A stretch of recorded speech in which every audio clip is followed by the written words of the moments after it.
All right, start recording in three, two, and one. All right, and welcome back to the Reserve Squad Midweek Show, a soccer podcast covering all things in the EPL from a bench perspective. And I'm your host, Ben, and this is the Week 10 review show. And leading off, this is an EPL focus show, but I can't ignore what happened on Saturday. Pretty much the main storylines were happening elsewhere. So Harry Kane got a hat trick in an 8 goal explosion from Bayern Munich. That game had multiple red cards, and then a little bit after that, or maybe even during it, Jude Bellingham really did. He's had, I think, a year that not even the most optimistic Real Madrid fans would have wanted. He has somehow surpassed even those expectations, and he really capped it off, scoring a brace and getting the game winner in his first Clasico. And all of a sudden, England, you look, and English football has some monsters, and we do have yours coming up, and it'll be interesting to see how Southgate messes this up. And then on Monday, Messi won his eighth Ballon d'Or, record-setting. I think it was expected, though there were some gripes online. Obviously that Messi and Ronaldo rivalry. So you had Ronaldo fans being upset, and all you had City fans being like, "Well, he won the. What does Erling Haaland have to do?" And I saw some people say, "Oh, he has to play for Real Madrid." But I think it was expected. Erling Haaland, everyone knows, he had his record-setting 35 or 36 league goals. Helped City win a treble. But it was you can't just and there has been talk wow that oh, so does what happened in the league not matter through the year? It's only the month-long tournament. Um, but Messi was player of the tournament, and I don't think it's necessary. I don't think it is that much up for debate. I thought it was actually kind of set in stone when he won. The interesting thing would have been though, what would have happened had Mbappe say won the World Cup final instead, also scoring a hat trick, being probably would have been named the player of the tournament instead. Would that have taken him over Holland and what he did? I guess that would be kind of a way to look at it. Holland's going to have his moments. I mean, he's what 20. I don't even know if he's 22 yet. And just as long as he doesn't, he can stay healthy and not get injured. But he'll have his Ballon d'Ors. So I don't think he necessarily has to worry about that. And speaking of Holland, I will lead off with what happened in the Manchester derby with Man City and United. Man City did go on to win 3-0. This is it was an interesting thing going in because we knew it was going to be the Sir Bobby Charlton celebration day, and we didn't know if that would maybe somehow get maybe there'd be some kind of spirits in the stadium to make a different kind of a result. And Man United did start off well, but to be honest, the first second I saw the back line, the first time I saw the lineup listed, I feared it was going to be a legit hammering. Just Evans and Maguire alone just popped out to me. And then you heard Ten Hag actually asked about it before the game, and he mentioned how he had Varane on the bench healthy, good to go, and he did it for tactical reasons. And maybe the tactical reason is he wants Varane to be able to play versus Newcastle in the league game today. Other than that, I can't explain this. This had no sense to me. And I even texted my friends. I was wondering if this is a hammering, if this is another 7-0, 6-0 kind of game, would Ten Hag's job be in jeopardy? And I guess in this case, with it only being 3-0, and I think City actually did take off the brakes after they got that third goal. Maybe that did kind of save him. I don't necessarily know. I'm gonna dive deep into this. I don't necessarily think this is entirely his fault, but I think he had a terrible game here. I guess it's worth kind of saying that. With Man City, we did see some changes. We saw Jack Grealish back in the lineup, played over Doku, and the way that this worked out was not what I was expected. Grealish actually had a good game, but it's not necessarily by what Grealish did. It is what Pep did, what's Pep, I guess, surrounded Grealish with, which I'll get to. So we saw Rodri and Bernardo Silva kind of like the pivot. Alvarez kind of like the 10 that we normally see. Foden and Alvarez kind of swapped in between. Alvarez was actually kind of playing a little bit more outside of Foden, in my opinion. And then we saw a backline of Walker, Diaz, John Stones, and Gavardiol with Holland, obviously, at front. And we saw, Diaz. Diaz was back in the lineup. And this was when I get into City, other than maybe Grealish and Doku. I mean, you can maybe just kind of go. You can I guess argue with yourself over that. I would probably say this is maybe the best lineup that City can run with until they get Kevin De Bruyne back. Because of the way that Bernardo Silva was played in this game, and he was able to do that because Rodri was back in the lineup. The Arsenal couldn't do. I mean, Man City could not do this versus Arsenal. That's one of the big reasons why this was a little different. Also, John Stones back in the lineup, he allows City to kind of change things up a little bit. And Stones starts in the back line, and then as City is creeps up the field, he basically becomes another midfielder. And that so it becomes Rodri and Stones, and then it kind of gives Bernardo Silva a little more freedom to go into certain spaces. And this was closer to the Man City that we saw last season. It's not necessarily there yet, uh, but this was a lot better. And we didn't necessarily see City struggling with width in this game. And another reason is because Alvarez was going out wide and doing a good job, and was Bernardo Silva. You saw Kyle Walker doing that as well. So he's not using Gvardiol to be an overlapping fullback. Gvardiol really is kind of the third center back, and basically just that back four rotates into a back three. Walker becomes the winger. And Rodri, and they also play a high line. So Rodri, jump joints in, and you see a lot of connection there, and it is you finally saw a little bit what Pep's able to do, and you finally saw, in my opinion, and I guess this will probably be my main takeaway, is we saw Bernardo Silva finally kind of be given the role of what Gundogan was offering them last season. And going forward, I think that probably is what Pep should do with Bernardo Silva. But anyways, Bernardo Silva was key, was the key player to me in the game. And with Man United, you saw this was just a mash of bad.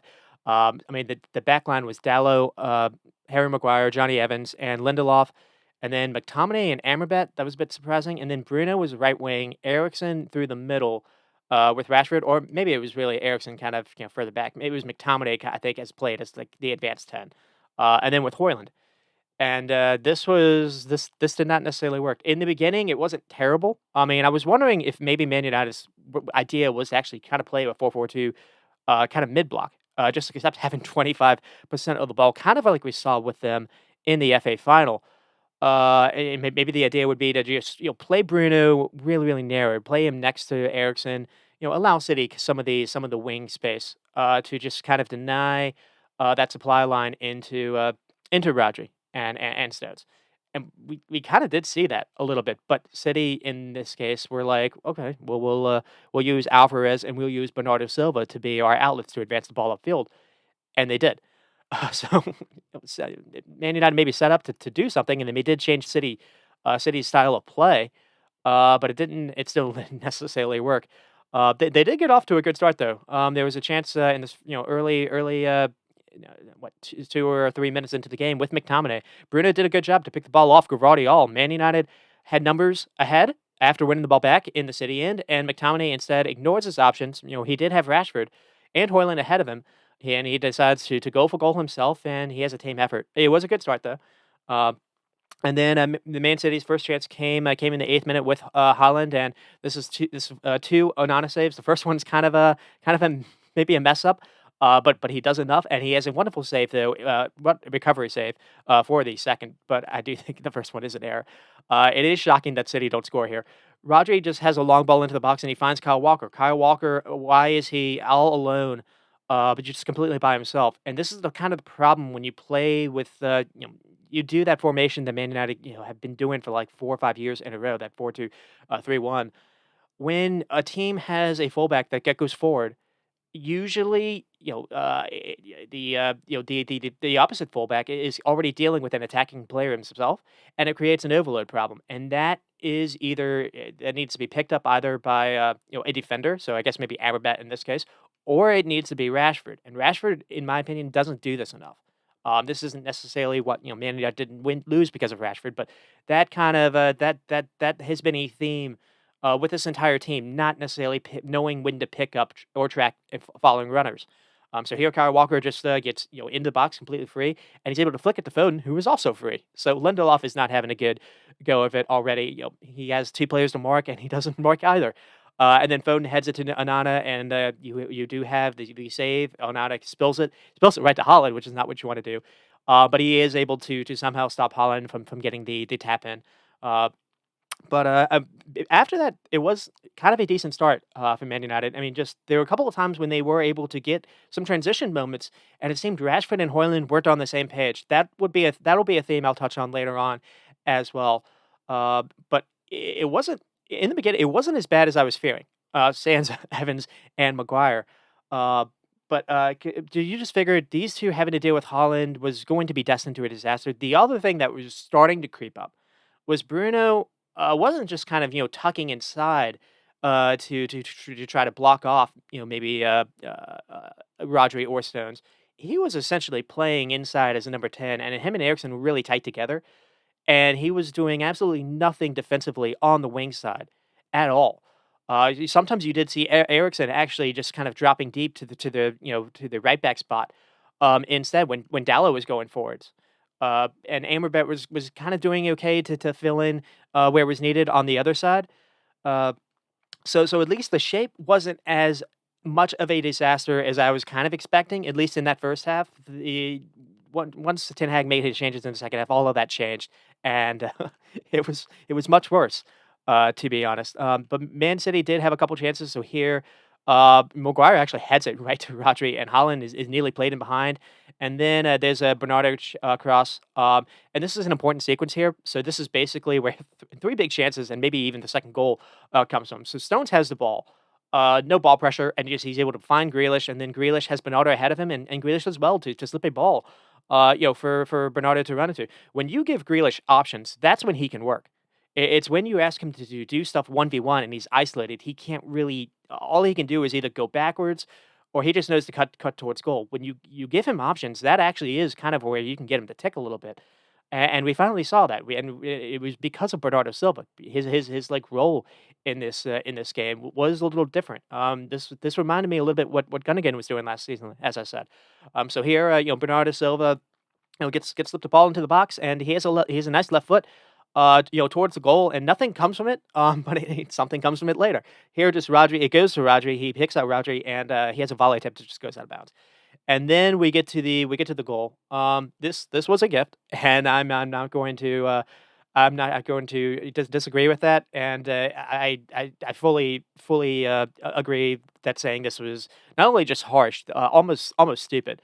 But I do want to highlight what happened before the free kick. That turned into a PK. So what happened is there was a free kick. Ball was looped in, and they judged that Hoyland had obstructed Rodri from being able to, I guess, limited his movement. He's holding on to him. There is that. There is an obstruction here. It is an offense, but this, my buddy Alex basically said this happens on every corner kick in the league, and he likened it to holding in the NFL. Like you can call it whenever you want. I think he's right about that. Also, Rodri isn't getting to this ball. And another thing that was weird was the play went on for like 5 minutes, and then Bar was like, "Oh, hold on, we want to take a look at this." So this was weird to me. But before this happened, I thought was kind of unfortunate for Man United too. So the first mistake is Harry Maguire just heading a ball off Amrabat's back. It just Maguire just yeah. Anyways, and Amrabat then is judged to be too physical on Foden for the ref's liking, and that's basically what draws the free kick. And it is worth saying this. I think Foden dives and sells this too. Amrabat doesn't really foul him. His hands are on him, but Foden dives. Foden makes a a big meal of it. He sells it. So I don't even think the free kick should have happened. And then the free kick is whipped in, and it's kind of the same thing. Rodri feels the contact. He understands he's being held, and theatrically falls down, and he buys it. And then Holland has a pretty good pen. There's nothing Onana can do. Um, and then we did have a chance for Man United with Hoyland and Bruno. It's a Man City mistake by Foden, so it's the second time where United were able to get City to turn it over a little bit. It's just a back pass that goes to no one. Hoyland runs onto it, does a good job here, and he's even fighting. I think it's John Stones. John Stones is holding on to his shirt. Maybe if he does a better job to sell this, maybe he can buy a foul because John Stones is obstructing him here too. Um, and basically what happens is, John Stones does enough to put him off his game. He has to take a different touch, and then Ederson does a really good job to come out, and Haaland isn't even able to get a shot off. He is able to keep the ball, and he is able to get across in, and he finds Bruno, and Bruno is near the goal, and his effort just flies over the bar. Bruno maybe could do better. This is a hard effort. I'm not going to go at Bruno necessarily here. But this was just, unlucky, I guess you can maybe say. But then again, that is what Man United has been, I want to say, for a number of years now. Sometimes they've lived off scraps, and they've been able to make some of these scraps go in, and that's why I've sometimes called it hero ball. You've been outplayed, but hey, you're able to get the moment, you're able to get the goal. It changes things, and it just it didn't happen here. And then there was another chance in towards the end of the half with McTominay, that did force an Ederson save. It's a decent save, but McTominay, if he actually is able to pick out the corner, Ed maybe has a chance of going in. But it's a long ball by Rashford. Rashford does well here. He actually drops deep on the right side, which is a little interesting. And he has a nice pass, a nice pass to find McTominay, who's basically kind of jumping in and being kind of a makeshift striker here. He collects the ball, nice, and then he fires a decent shot, top of the box, and he at least forced an Ederson save. And then right before halftime, we did have the biggest chance of the game with Haaland, and it is worth remembering this sequence of play. So Grealish, gets the ball and plays something to Bernardo Silva to run onto. Silva runs toward the byline and then crosses the ball with his left side from the left side of the penalty area with his left foot and floats it over the box or floats it over the goal where Holland is able to meet it. No one is marking Holland, which is insane to me. And Onana has a terrific save. Watching this, once even Bernardo got the cross off and I saw Holland, I was like, oh, that's a goal. And Onana is somehow able to read this and has just a terrific moment to dive before this happens, and he's able to stop it. Holland does head it towards him, but just if Onana doesn't have this kind of reaction, it's still a goal. I think Holland even assumed it was basically a tap in. So this was a fantastic save by Onana, and Onana. If there's nothing else, Onana had a good game. I think he had 7 saves. He was maybe player of their game because this could have been a lot worse than it was. This could have been ugly. Uh, so the second half, going into it, I was like, well, maybe Man United can keep keep finding a way to turn them over. Maybe Rashford or Haaland can get going. Maybe just basically with don't give up that second goal. Maybe keep things as is. I actually thought maybe the one change I would make would maybe instead of McTominay, because there were a couple times when he was forward and had the ball. Maybe it would be better to have someone like a Mason Mount there, or maybe have Bruno there playing as that number 10 and actually play with a right winger. I don't know that as crazy as that is. Maybe have Rashford on the right, Garnacho on the left. No, Ten Hag did none of that. He took off Amrabat, the only defensive midfielder, the only guy that had the legs that was recovering for Mason Mount. So basically, it was super offensive. And his reasoning for that was he had to chase the game, and he thought having an additional attacking player would help them. And no, it didn't. City were able to play through them a lot easier in the second half as a result. He did have a yellow. Maybe he thought kind of went into that, and no Casemiro. You're kind of forced into doing some other stuff. But this this plan did not work. And the Man City get the early goal, the second goal, really early, and this killed the game off. I mean, Man United are completely undressed here, and it is a terrific sequence by City. So it starts with Ederson having the ball, and he's able to pick out Foden, flicks it back to Walker, and Walker one times it to Rodri, who run times it to Alvarez. And here, Johnny Evans and Maguire are like 20 yards behind Man United's midfield, and Alvarez like kind of sees that, and he's just kind of just waiting there. Evans and Maguire are so worried about Holland being able to run behind them. They have to have a couple steps in front of that, and they're running backwards, and they're just making that space even wider and wider as City were able to have the ball, and as Holland's making his runs, so that opens up that gap where Alvarez is sitting, and Alvarez does well to collect it, and then he immediately switches the field where Grealish is doing well to keep wide. I don't understand why Grealish is this open. Dallo is nowhere in the picture. Bruno is just kind of isn't bothering to run back or track him, and finally Bruno does he finally recover a little bit to at least stop Grealish. And it looks like maybe the attack stalled, but then Bernardo Silva makes an overlap behind him. And McTominay is too late to recognize it. And kind of like that first half chance, Bernardo is able to send in a really good ball back post with his left foot, just floats it over the goal, and Holland is wide open again and buries it. And Harry Maguire at this point is marking no one. Johnny Evans is worried about Rodri, running in front of him. There's no one. I think Ericsson is maybe just Man United were just caught ball watching. No one is. Everyone is just focused on the ball. No one's actually worried about where the actual players are. And Rodri is wide open as well too. So it's possible. It's the reason why Holland is open here is because Johnny Evans was more worried. Figured Rodri is going to be open as well, and maybe the cross would have been towards Rodri. You don't necessarily know. Uh, so that's what happened, and just the entire back line didn't cover themselves in glory. And again, I don't necessarily know if this is a new wrinkle, but having Bernardo Silva overlapping Grealish was a game changer here.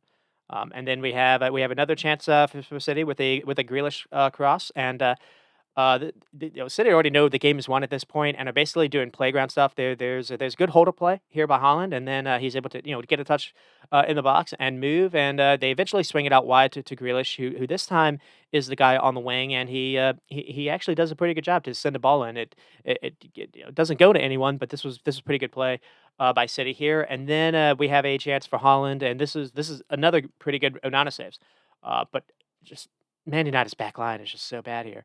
And again, this is just too easy. I mean, from Stones having the ball, they're able to play basically four passes to get Holland a touch in the box. What a ball this is by Bernardo Silva here as well. So the intelligence here to recognize Dallo is leaving Grealish to come mark Bernardo Silva when he gets the ball, and that means no one's marking Grealish. Because Dallo is like the furthest man back, and when that fullback leaves, and again, that goes to Man United shape. But yeah, and he just one times it, upfield to pick out Grealish's feet, and then Grealish just kind of waits and slips in Holland in the box. Again, Grealish was a little bit more of a playmaker because he had options in front of him. It was a little bit different. Grealish had a really good play here, and he plays Holland in again. I don't. Evans and Maguire are just sitting ducks at this point. Holland's able to easily get behind them, and 1v1. Onana does a good job to come out and actually he is big and gets a stops Grealish. Stops Holland from getting another goal, and just and so this point you did figure the game was over. There was a chance for Rashford to make it maybe 2-1, make it a little bit interesting. The reason I highlight this is finally Ericsson had a really good ball over the top that found Rashford making a run behind in between like Kyle Walker and Diaz, and just Rashford can't convert the chance from a tight angle. It is harsh, but this is one of those when you rely on hero ball moments when you aren't able to have a lot of the ball and create. You don't get many looks in the game. When you do get touches into the box, you need to make them count. And here, it is a hard chance, but Rashford did really well to create it, and he just flashes it wide. It is a terrific ball though by Ericsson, who otherwise didn't necessarily have his best game. Unfortunately, his legs are starting to show a little age. But I don't necessarily think this is on him. There was also Holland wrestled Maguire to the ground on a free kick or corner kick in the second half. That could have maybe been called. Um, it wasn't, and then we get the third goal with Foden, and it's playground stuff at this point. City are just kind of passing, moving the ball with Man United players, just jogging around and following the ball, and no one's getting near a City player to try to win it back. Rodri eventually gets bored and has a pop top of the box. Onana saves it, but the rebound falls right to Holland, and then from there he just smashes it hard across the goal where Foden's able to get a final touch. Rodri after Rodri had a shot though, Evans, Maguire, Reguilon has since come in now. They stop playing and just kind of look at each other. Foden reacts, Holland reacts, and Man United players do not. So uh, I think my first takes were I've been lenient, but it does feel like Ten Hag messed up here. His backline picks, Evans and Maguire, were as bad as you probably would have predicted. Amrabat at halftime was as bad as you probably would have predicted. He subbed off Hoyland in the 70-minute mark.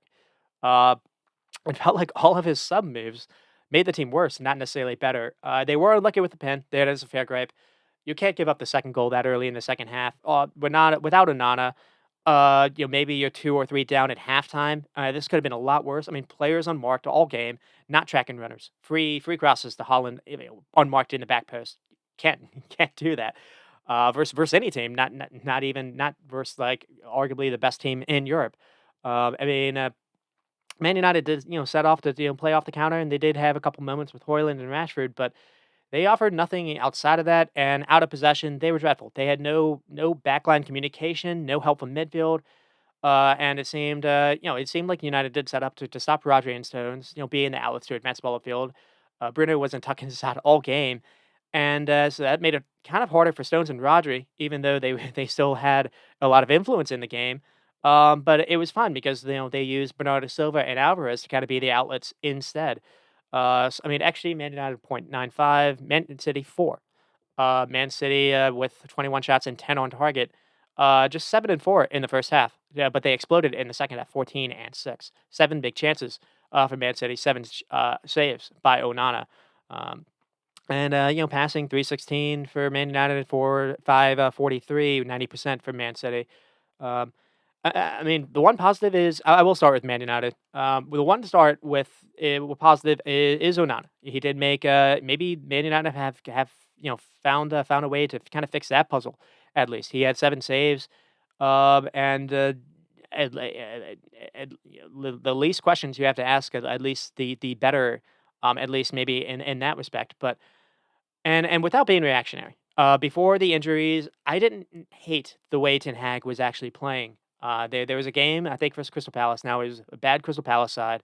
It was, and they ended up kind of, like, losing to that same Crystal Palace side a couple days later. So this was in the league game. It was a weakened Crystal Palace side.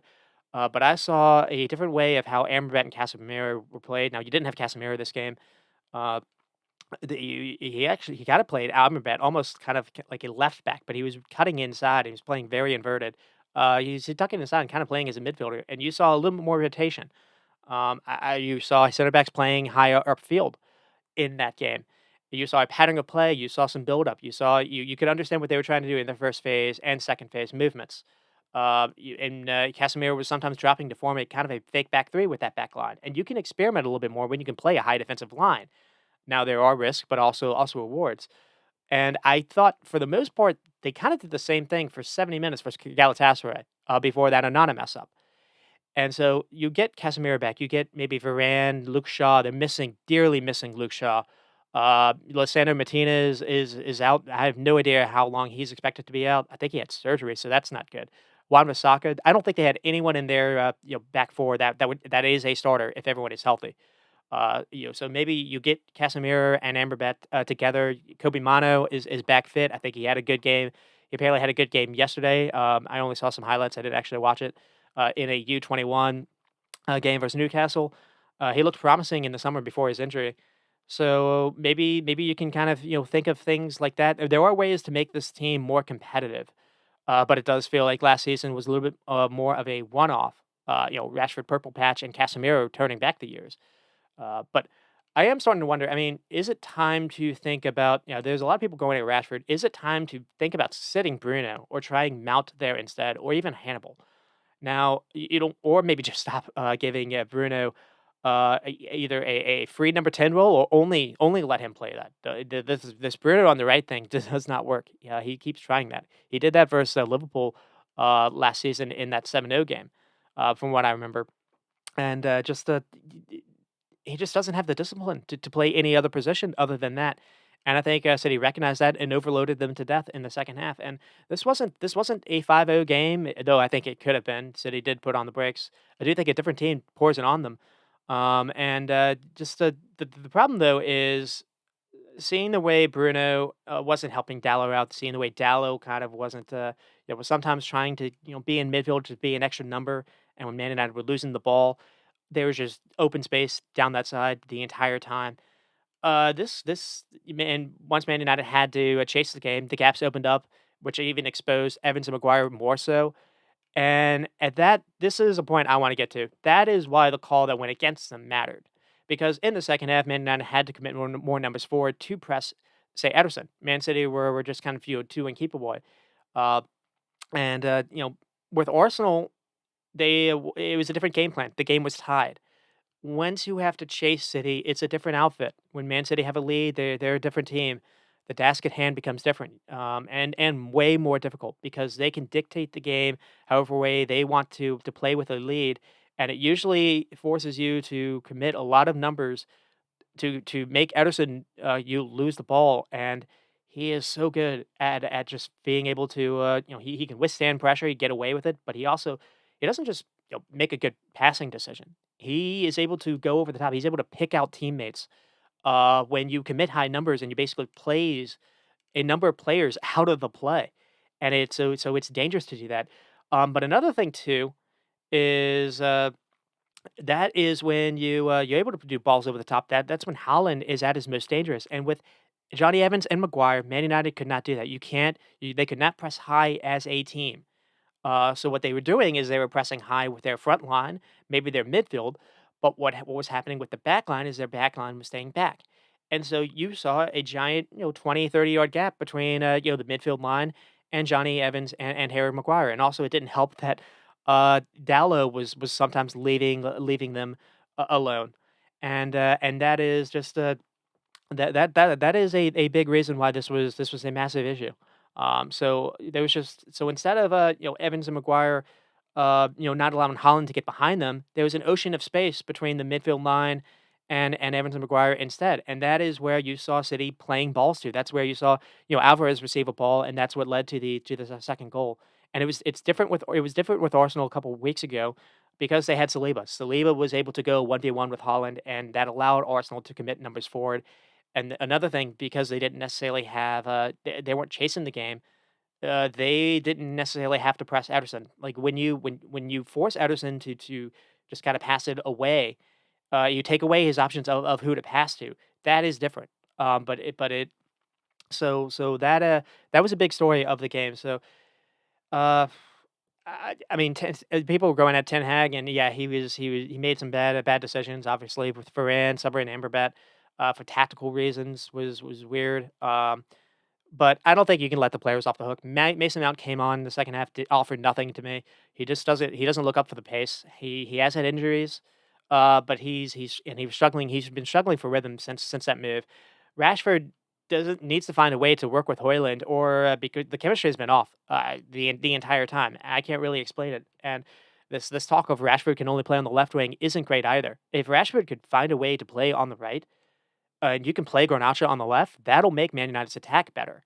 Because Man United do not have a right wing option right now, other than because I don't think Anthony is necessarily the player for that, and maybe the only other option is Palestri, and it seems Ten Hag doesn't trust Palestri the way he trusts uh, Garnacho.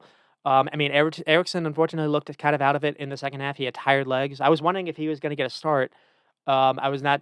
I was not expecting Ericsson and McTominay to both start. Bruno, I'll get to as well, and then the entire back line: Evans, Maguire, and Dallo. None of them played well. And McTominay had some moments near the goal, but in defense he was shockingly bad. So I mean, the question for Ten Hag is, can you get Rashford and Haaland to find a way to play better, and is it worth to play Bruno as just a final third player who is fantastic at creating moments in those games when Man United have the ball and they're able to just kind of dominate lower bottom teams. Having that clever number 10 is fine. But it versus real teams. I guess I should say that. Versus I guess teams of equal competition ish. You have to. Is it worth sacrificing someone that really is only a final third player, for someone that is maybe more rounded, or someone that understands to drop for the ball, that does a little bit more defensively? Because to be honest, Man United played dinosaur football. Brighton did not look like this for Man City just a week ago. They were really in this game. There were no passing patterns. Everything was reliant on scoring a run to goal on transition. Man United have been a better pressing side this season. That's been kind of the change from last season to this season. So it seems like Ten Hag has tried to get them to change. But also, you can't press high. You can with a back line that is that slow with Evans and McGuire, because you can just go over the top of them. I keep kind of harping that to press high. You have to have everyone to move forward and play high. Uh, so this was maybe expected. I mean, Man United got away with playing poor football for 4 or 5 games in a row, and finally caught up to them. They do have a decent November fixture list coming up. They have Newcastle in the midweek in the Carabao. After that, I think it's like Burnley, it's Luton Town, maybe it's Everton. So that said, that November has a couple big Champions League games for them, and they're at the bottom, struggling with that as well. And so manager this and that. A lot of the talk has been going at Ten Hag, but I think I said it before. Man United need a sporting director that knows what they're doing, and until they get that, there's no reason to expect this to change. There's a way to get this team to be competitive, to be a top four kind of team, maybe win a Carabao Cup like they won, but that is probably where their ceiling is. Now you get Martinez, Shaw, Varane, Casemiro. That makes them a better team, no doubt about it. But they're still going to be in balance as a squad, and I don't know. It's the same story every year with them. Despite the changing of managers, in fact, I'm even seeing things like that. Players are upset that they're maybe training too hard in practice, and maybe that's the cause of their injury problems. And so that's just there's been just kind of a toxic kind of a environment for a number of years, regardless of how many different players have been brought in or not. It's just the only constant to me is the players, the people in charge of bringing in the player personnel. That hasn't changed, and I mean, the only thing you can go at Ten Hag for, I think, is he didn't handle the Jadon Sancho situation that good, and he's had so much say maybe in the transfer business. There hasn't been someone higher up to kind of just be no, essentially. Because he's brought in a lot of players that he liked, that he knew in the Eredivisie, and that hasn't necessarily panned out. Anthony is a really good example of that. But what's weird is I thought they were close to getting this right, and they decided to blow it up because Ten Hag as manager, Ralph Ragnick as director of football. Uh, I think that could have been something interesting, but it seemed Ragnick was too outspoken and upset the ownership. But in the beginning, I liked Ten Hag because all the ex pros from the Fergie era they wanted Pochettino. How was that working out for Chelsea? I think it was good that they for once Gary Neville wasn't listened to, or Roy Keane, or Rio Ferdinand. So I thought this was maybe a change. They were doing things in the right situation. And since Ten Hag's left Ajax, things have been spiraling out of control for them. So it's not like he's a bad manager. And we've seen a number of managers, go to that club and just struggle. So there's something else. There's something else going on over there. But I don't know. Ten Hag probably needs to have a good November, to say the least. Then, but moving on to Man City, I'm going to lead off with Bernardo Silva. I kind of hinted at that. His overlapping of Grealish created all those moments for Haaland. Grealish himself, I didn't necessarily play well, but combined with Bernardo Silva, that changed everything. In fact, City didn't have with issues. Sometimes when they haven't been able to play with Doku. And again, no Kevin De Bruyne, no Gundogan now. It is kind of Bernardo Silva's team now to fill in that kind of creative role from midfield. To kind of be that all phase kind of player. To be someone to help out early phase, and then someone to make kind of disguised runs, and someone to be a goal threat kind of near the box. And really, outside of Ericsson, maybe in his past years, Man United don't have that kind of player. Bruno is a creative, attacking third player, but he doesn't drop back. He doesn't do things different earlier on in the game. It's almost like sometimes he's even a second striker. Uh, and that just gives you sometimes space issues. And then Haaland with the two goals could have had a hat trick. And Ederson with his distribution it just makes City different. Ederson didn't even play last week versus Brighton, and Ortega actually had a couple mess ups.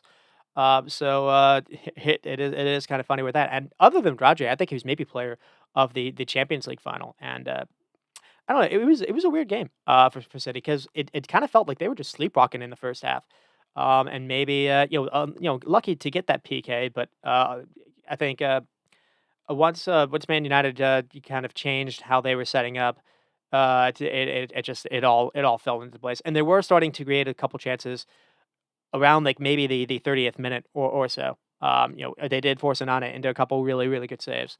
It is worth saying that because as well as they were trying to block Rodri and Stones, City were still able to advance the ball into the final third, and they still had some moments where they're just It was the same kind of theme, just finding a way to create a numbers advantage or an overload, either with Bernardo Silva or with Kyle Walker, and just mounting it with sitting ducks. And you figured it was only a matter of time, and it was. Uh, and the funny thing is, I thought it was a change in tactics. I thought it was anti pep ball. You finally saw some service from the wide area looking for Holland. You saw Grealish playing Holland in, making a run in behind. You don't always see that. I don't know. Going forwards, I think until they get Kevin De Bruyne back, this is probably the best thing that they should do. Um, and that is it for that game. And I'll move on to Tottenham and Crystal Palace. See how we're doing for time. Do, do, do, do, do. Okay, I need to somewhat hurry it up. So Tottenham do go on to win 2-0, and I think kind of the leading off story is I thought, man, is it mean to make Spurs play on Monday and then Friday? And then another thing that was interesting was no Udogi this game for Spurs. It was Ben Davies, and Ben Davies didn't have a good game. Maybe Udogi matters a little bit more than people would have expected, though.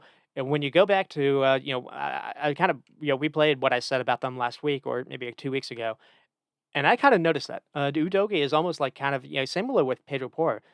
Sometimes he's kind of their creative 10, kind of player. They were trying to do that with Ben Davies, and no, it did not work. So this was maybe a night, for them to drop points. Um, and instead, I think they made a statement in the second half, which I'll get to. Uh, so uh, and then with Crystal Palace, not much changed. I mean, they're struggling with not having Eze, obviously, and until they maybe get that. And the interesting thing here was to see Will Hughes kind of tried as like a number 10 or almost like a second striker. So you saw Decore, Lerma, and Will Hughes all together. And to be honest, Palace did set up well. They did give Spurs a lot of issues, and they started off the better team. So you had Will Hughes played in behind, but Van de Ven was he's too slow versus Van de Ven. Van de Ven's able to cut this out. Palace were able to get a shot, but then Vicario saved it. But it is a good by Palace to create this opening. Maybe a different attacker other than Hughes, like an Eze. Spurs might have been in trouble here, but Van de Ven he's initially caught out by Edouard's movement to run towards the ball, and then he's trying to flick a ball into Hughes, running behind him, but Van de Ven's able to catch on to that. Uh, and then in the 7th minute, Edouard forced a pretty good save by Vicario. So it was a good start to Chris pass.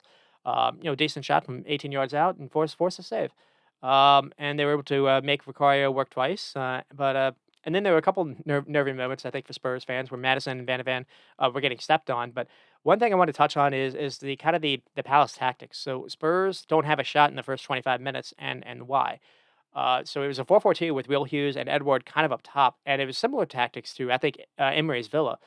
So the forward midfield were playing really narrow to deny that space to go through the middle. This is kind of I'm just kind of seeing this. I don't know because I thought Man United were trying to do the same thing.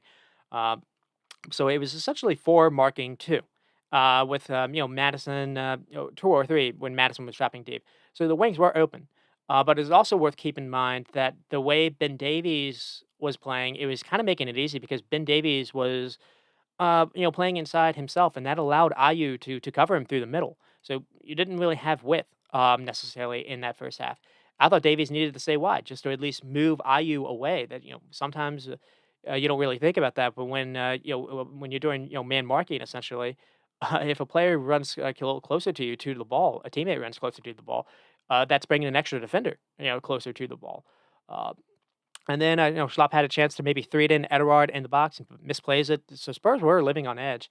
And then we have, in the 30th minute, we have a Van de Ven maybe given, I have Van de Ven being Spurs' best player in a half. So that kind of showed necessarily where the game was going, that the defender was their best player. And then Madison was nearly played in towards halftime. One of the few times that Son was able to get a touch in the box, and he finds Madison, and Lerma does well to just kind of poke this ball away before a shot comes off. But Crystal Palace were playing like they had something to prove, because they were kind of embarrassed versus Newcastle the couple days before, and their organization I thought was frustrating. Tottenham, they had 8 shots in the first half, so they weren't just defending well. They were actually the better side, to be honest. And Tottenham very little involvement for Son, no 0 shots in the first half. I thought the Udogie miss was definitely showing up, and I was wondering, could this be a game to try Betancourt? Because he was finally on the bench, and we did see him. And then we have a Crystal Palace chance with Schlupp. And Poor is beaten here. Schlupp finally gets to the byline and he has a cutback cross and it flies across the goal in a crowded area, but Palace were able to get on the end of it. And then Pedro Porro, I do have Pedro Porro being a little bit more involved. That was maybe kind of a different. He's playing further upfield and he's also playing out wide.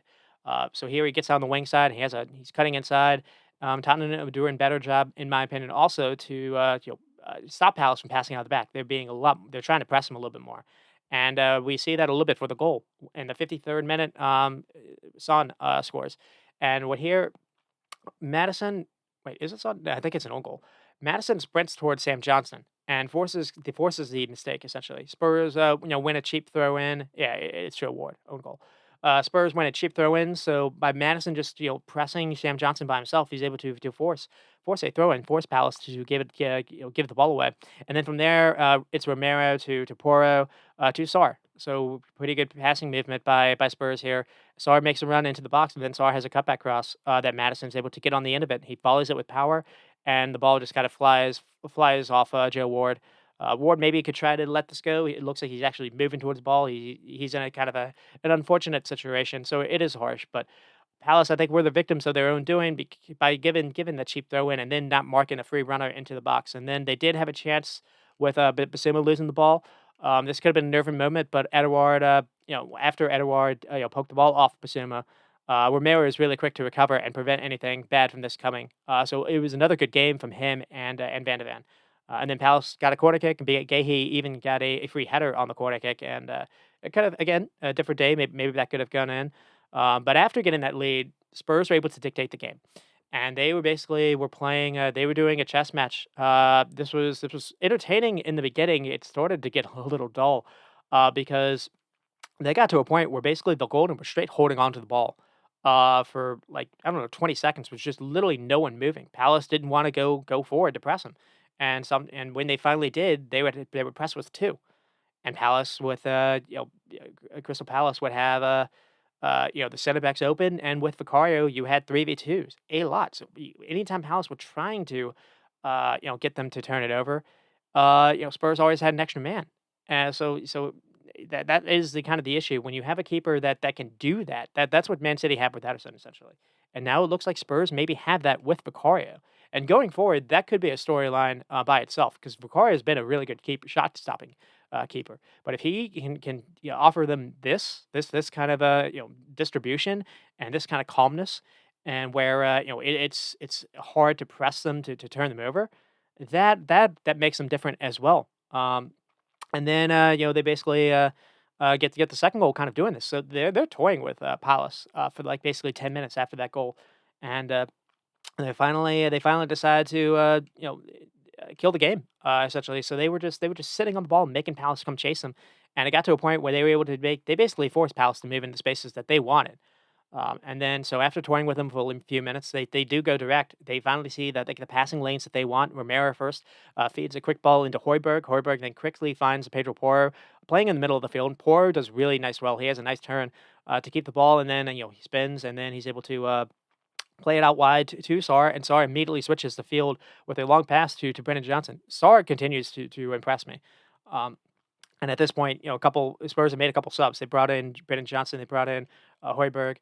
And so Brennan Johnson gets here, and his first thought is to immediately head it to Madison. Madison's making a run forward. Madison does well to drop two defenders onto him.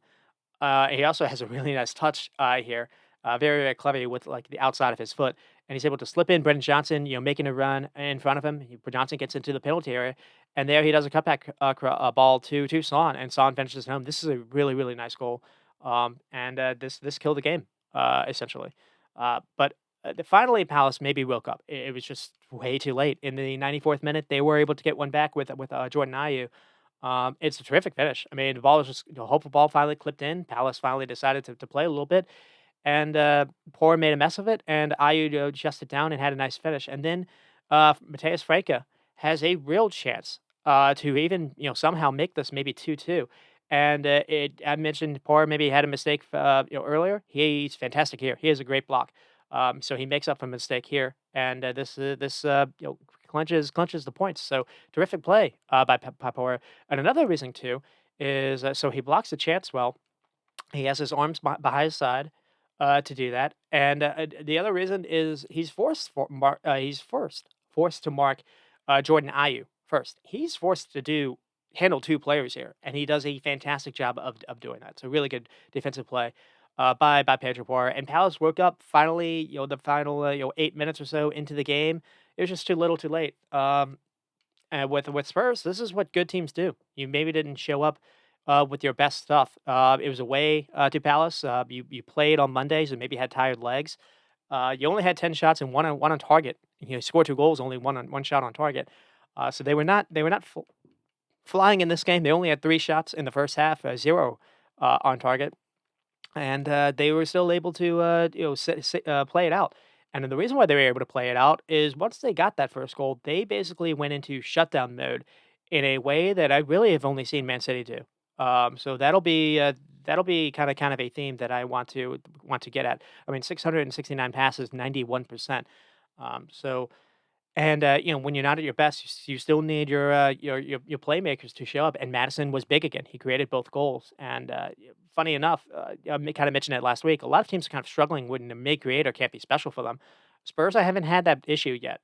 Spurs also, obviously, if something were to happen to Madison, then yes, they would have that issue, but you're not seeing them have the issues that Bruno and Odegaard have been having. Um but maybe another way is the way Ange is playing his fullbacks is a little bit different. No Udogie this game, but he did have Pedro Porro to help out, and Porro has that a terrific turn that basically helped set up that second goal, if you remember.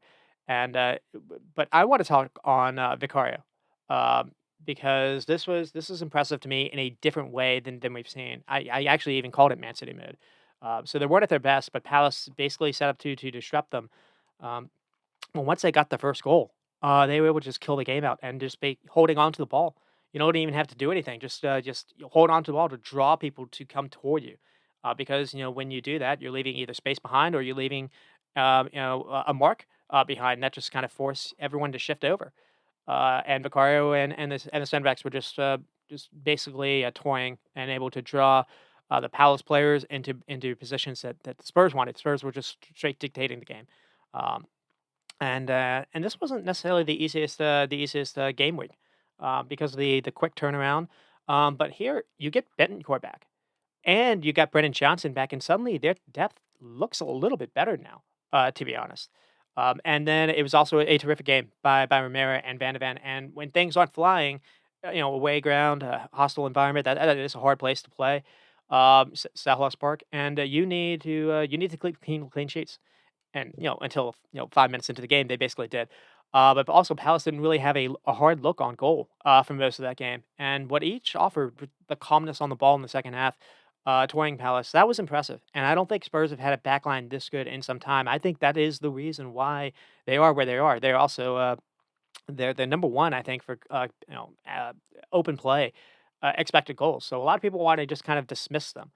But one thing I do wanna say here is because I'm not necessarily say they're title favorites, essentially. But of the 12 teams that have managed 26 or more points at this point in the year, all of them, all 12 finished in the top four. So I don't necessarily know how much that matters, but I think in the beginning, people probably weren't expecting Spurs to be one of those, teams to get in one of those allotted slots.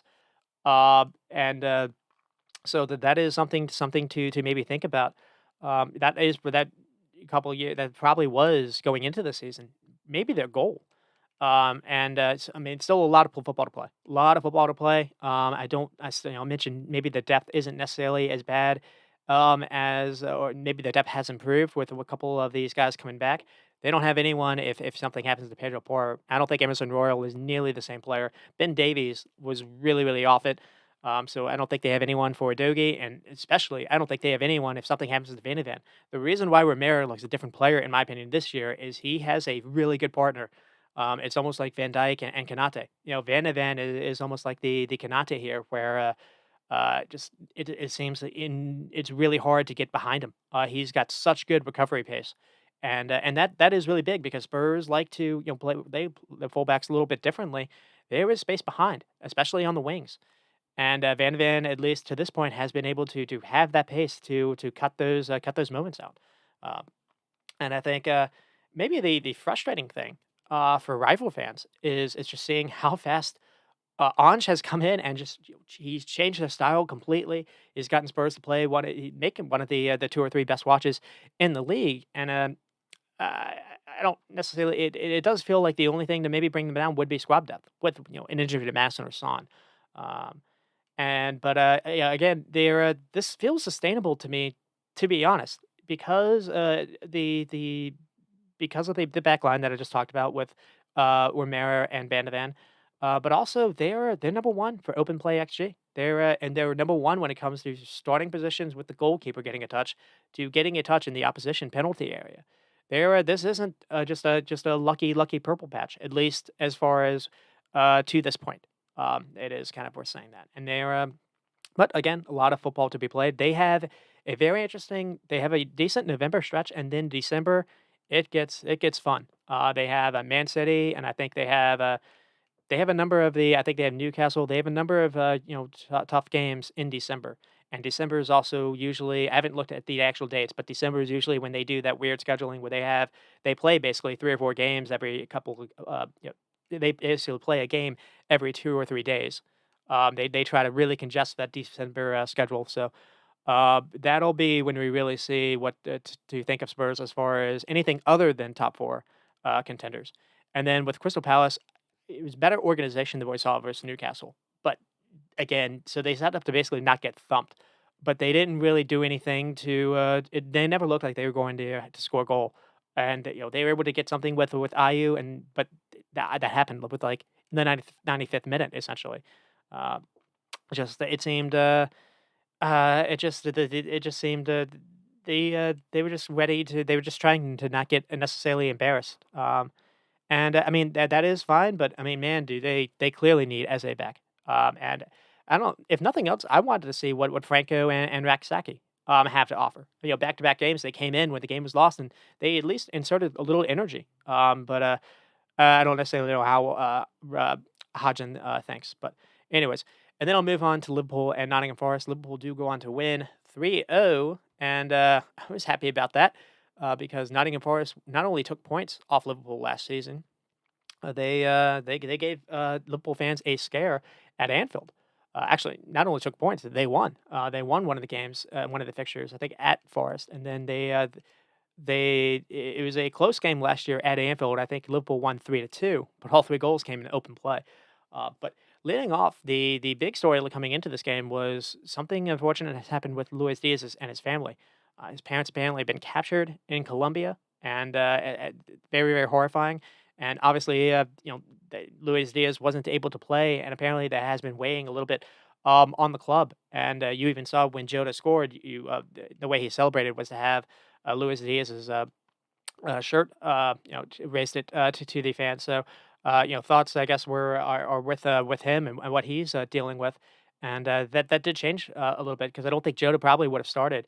And I thought Luis Diaz was quite good last week for Everton. So hopefully nothing but the best can come from that. And I think I did see there some kind of update was, because both parents were taken. I think his mom has been captured, or I mean, found and returned, but his dad is still. They're still looking for his dad. So that is scary stuff. And then so that is kind of the leading off story. That was kind of the theme, and you figured it is possible that that could have been in the minds, and this could have been a really hard game to perform in, and Liverpool were able to perform in, and not only that, they were really good. The starting lineup you had Alexis Sloboslai and Gravenberch, and then Salah, Nunez, and Jota, with Trent Kanate, Virgil, and Simicas, and then Nottingham Forest it's unfortunate for them as well because you got well you last week you losing to or I guess drawing Luton Town the way they drew it wasn't necessarily probably what they wanted to stomach, but uh, the reason why they were able to draw Luton Town is because they got 2 goals from Chris Wood, and he apparently picked up an injury in the midweek, so he wasn't able to go. And then Andre Anna over Tovolo. So basically, no striker at all. So it was like kind of a mishmash of a 5-5-5-4-1 with no striker. I think it was like Anthony Alanga, and this did not work well at all. So go getting to the match timeline, a couple really good early moments for Nunes. So there's a ball over top by Salah looking for him, and Nunes just gets there. Then minutes later, Salah plays a similar ball to Nunes, where after an Ali Ania slip, it looks like Nunes is in tight angle, and he's able to force a decent save. Uh, and then there was a chance for Nottingham Forest, like Elanga nearly gets a shot at kind of getting it behind, but is offsides. And then Liverpool do get the first goal. Took a while though. This comes in the 31 minute. Um, and it is Jota. It's one of the few times where Nottingham actually decided to leave their deep block and actually advance a little forward. Moreo, a center back, takes a chance and he gets caught on the ball. It's fantastic play by McAllister to force this turnover, but the assist comes with Slobosly, what he's able to do. So they both together were able to force that turnover, and then from there Liverpool break in lightning pace. Salah leads the counter and plays in Nunez, making a run, and then Nunez has a great shot that forces Turner to make a save, but he can only parry it, and then Jota is right there, Johnny on the spot for the rebound, doing what Jota does, just kind of just being in the position. He always seems to like just kind of be where the ball lands in the box, and it's a nice touch by Jota afterwards, holding that Luis Diaz number. And then Liverpool did not wait long to get the second. So the second comes in the 35th minute with Darwin Nunes. More fun with Slobosly starting this and basically finishes it with an assist. So they get the ball from Jota on a switch. Jota then carries it they carry it into space. Slobosly carries it into space and then passes it to Salah. Salah, but Jota after that continued his. Slobosly continued his run, and Salah plays him in, and then Slobosly kind of running to the byline is able to square a ball hard across the goal where Nunez is just waiting for it and is able to get the touch to smash it into the net. Forest have all their attention on Salah, and they lose Slobosly making a run in behind them. So lol. But I thought watching this, I thought Nottingham Forest got this all wrong. I don't think you can set off this team anymore. I think you need to somewhat try to press them a little bit because maybe you can get Alexis into a turnover or something. Maybe you can get a defender, Allison, to make a mistake. Because otherwise you're going to be sitting ducks, and it's not the same Liverpool team as a couple years ago, especially not with Darwin Nunes. I don't think you can just sit off them anymore. And then there was a decent chance with Gravenberch. Good hit here, but I want to touch on this because of what Slobosly does. This is all about him. The one touch passing with Jota and Tsimikas is really good. The triangle here, the close ball control, everything is is really really good here with him. The ball just is glued to his feet here. And then in the second half it was 2-0. Klopp did make some subs. So he brought on Gakpo. Cody Gakpo. We're finally able to see him again after that injury for Spurs, and he was really good as well. And if he could just learn like the defensive side of things, I think he'd be a perfect midfielder. To be honest, now I've gotten caught saying that before because Klopp did play him versus Chelsea, and that's probably the game they looked worse in. Uh, but just the way he drops to collect the ball, and when he's playing as an attacking player, that means you don't have you don't have someone making a shoulder as an option further upfield. But when he drops he to collect the ball, he does a very good job of just being able to just cleverly turn with it, and he's able to feed players ahead of him. He's better when he's got the ball, and there are numbers ahead of him. And then Elliott came on for Grafenberch, and you immediately saw that change.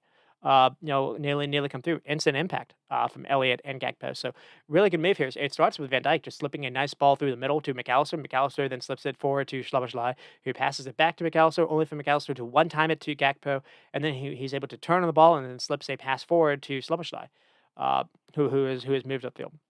And then from there, Liverpool have a four-way attack with Szoboszlai, leading it.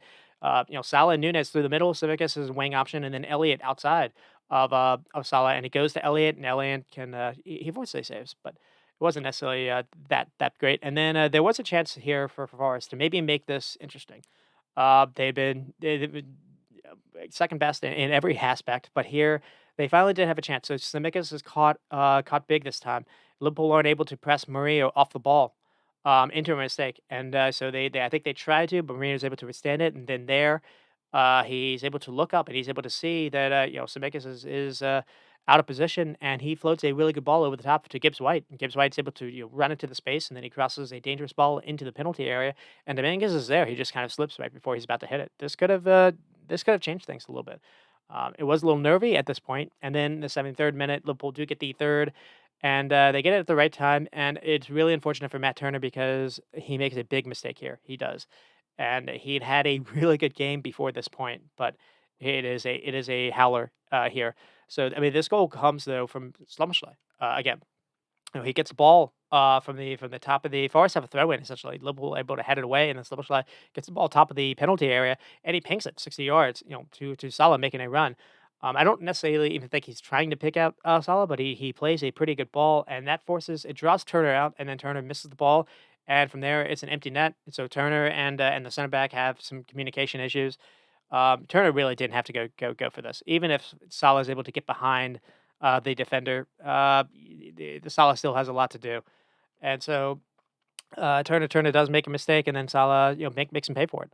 Empty goal and right foot passes it into the net, and then Alanga basically towards the end almost made it a 3-1. Smashing the post. Forest were better in the second half. Awani also came on. They were finally better where they had a focal point. And then towards the end, Elliott played a really good ball for Gakpo. Looked like he had a tap in, but that was offsides. But I'm starting to believe a little bit here. I mean, the defense has been a lot better in these past games. There haven't been nearly as many clear cut chances. It also helps being able to play with 11 men because there were like 3 red cards in the first like 7 games. But Trent has also been vulnerable defensively, and since making that switch to the way Klopp's been playing him, and that's changed. And that's been kind of the secret sauce essentially. Klopp's found a way to finally make this little system change really, really click.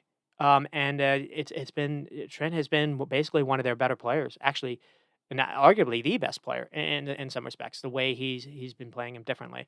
But another thing is Nunes. Nunes looks an entirely different player this year as well, and that's his big reason as well. I mean, 21 shots, 8 on target, 3 big chances for Liverpool. 642 passes, 90% accuracy. The ball moves quickly. The way they're playing it in risky areas, but they're also able. They've got players able to collect it and keep possession. And they're able to quickly move it to other people's feet. I used to think they struggled in this without Thiago, and that's not the case anymore. I mean, Szoboszlai and Alexis McAllister should have been forced to. They should have been 200 million essentially for this club for those 2 players. I don't even think McAllister is playing his best position, but he's making it work so far. And Szoboszlai, I don't think he has a flaw in his game at the moment. The work rate, the pressing engine, the close ball control, the runs without the ball he offers, the football mind to play the right passes to teammates in the box and out of it. He is good. He's starting to create a lot of chances as well. And he's playing. Sometimes Klopp plays him in different positions. Played on the right side. He has played on the left at times. Just that connection with Salah and Trent on that right side is really, really, really good. And another thing too, saying that with Trent is it's been magical to watch as well because Salah now has runners ahead of him, and you can't just zero. Teams can't just zero it on stopping Salah just with 2 guys when he gets the ball in the wing anymore. And that has been basically what teams have game planned for in the last couple of seasons. You can't do that anymore. Um, and it's opening things up a lot. You've got Sloboshai able to make runs ahead. You got Trent being able to make runs ahead. Darwin Nunes and Salah have started to get a pretty good connection, and it has changed. It has changed a lot how Liverpool look now. But another thing too is Trent's basically playing positionless football this year.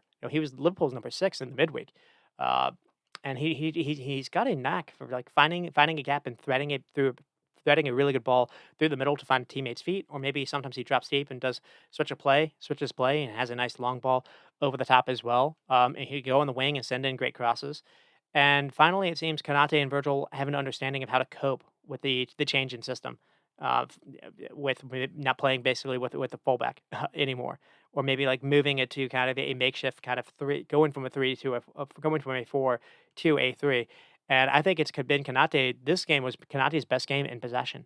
Uh, and Gakpo looked good coming on in the second half. So and it was a good game on Thursday. Scored 5, and Nunes kind of had a meme moment, but he was excellent again. And deep block. Forrest came in with a game plan. It worked last year. It did not work this year. Deep block destroyed. with Nunez, and I was telling my group text mates that this reminds me a little bit of 2018 Liverpool again, where Nunez, if Nunez and or Salah or someone get a chance and miss, I'm not bothered anymore because I know the team is going to win the ball back and quickly create another chance for them, and within basically a few minutes, and that seems back. They're getting 20-ish shots a game again, and it's gotta be a lift just knowing that you don't have to be perfect when you get in the box anymore. You're not just going to get one or two looks at goal. You're going to get maybe six or eight. I think Nunez is kind of flying with that as well. But there's also open play creation in this side for Nunez that he did not have last season, and he's definitely benefited from that as well. And obviously, what a signing Sloboshai has been for them. And just Sloboshai, Gravenberch, and McAllister can create. As can Elliott now. As can Curtis Jones now. Funny enough, it's and funny enough, Nunez has this like high flying ability to run at defenders, cause hell in the box. We call him the KS agent. In the midweek, he showed a different side of his game, where he reminded me almost of like Bobby Firmino, the way he was a pressing monster, but also you could finally rely on him. You play the ball to him, you weren't going to question his first touch, and I wasn't able to say that last year, and I can say that this year. His touch receiving the ball, his touch dribbling has just he looks a different player. He's so improved, and so the vibes are good, and the vibes were good at least. And then you had the Diaz family situation, and that could have sent a shockwave. And this could have been a hard game for them to keep focus, and they were able to do that. And they have a pretty good run of fixtures for a couple of weeks now, and then they have Man City towards the end of the month. So there is some chances to believe and hope. Now they do have Europe as well, but they've been able to win all three games. If they can just win, I think the next game this Thursday or whenever, maybe it's next Thursday, they might be able to really basically clinch first spot, and that final kind of like game week, they might be able to just sit everyone essentially, which could be really good because that travel can get to the legs. And then with Nottingham Forest, they nearly got something, playing this crazy low block like they did last year. I don't think they can necessarily do that this year, or I don't think necessarily teams can do that this year. And it's not that Liverpool team anymore. You can't just sit in a deep block and just invite teams onto you. Otherwise, you're going to ask your keeper to make 10 saves a game. And they were close. Turner did make a number of saves. Actually thought though they were better when they just switched to went back to a 4-3-3 and had Almani, playing. Maybe that'll be the case going forward. It is good for them to have Almani back. He's been out for a little bit. Uh, and then I'll move on to Arsenal and Sheffield. Arsenal win 5-0. And really, the storyline going into this game was Gabriel Jesus did something with his hamstring. He's going to be out for a little bit. So that opens up the door for someone. Who was it going to be? Was it going to be Havertz? Well, maybe he was going to play Trussard and insert Eddie Nketiah and insert a hat trick in Nketiah. With he gets his first hat trick, then Fabio Vieira gets a PK, and then Tommy also gets one a little bit later on. And the interesting thing here was also to see Odegaard sat, and so Arteta played Havertz instead on the right side and Smith Rowe. So we played Havertz and Smith Rowe tried together.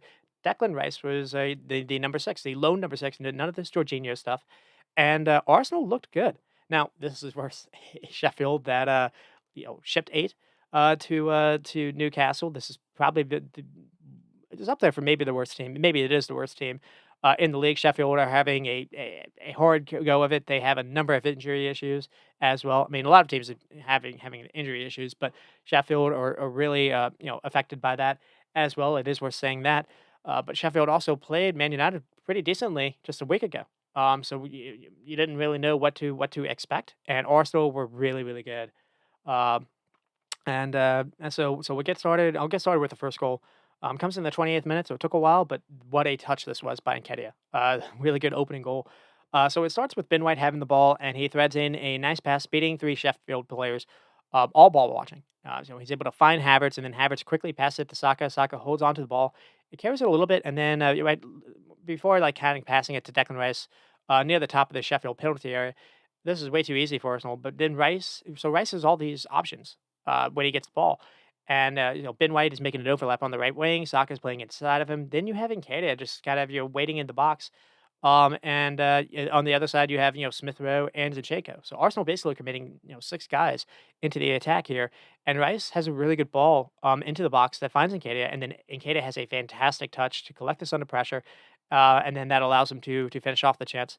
If Gabriel Jesus does this, it's all Arsenal fans are talking about for the next like week or so. Nketiah does this, and I don't know. I actually do believe in him a little bit. I think he's a good player. Now he's young. He's not yet Jesus, but he's a different player as well.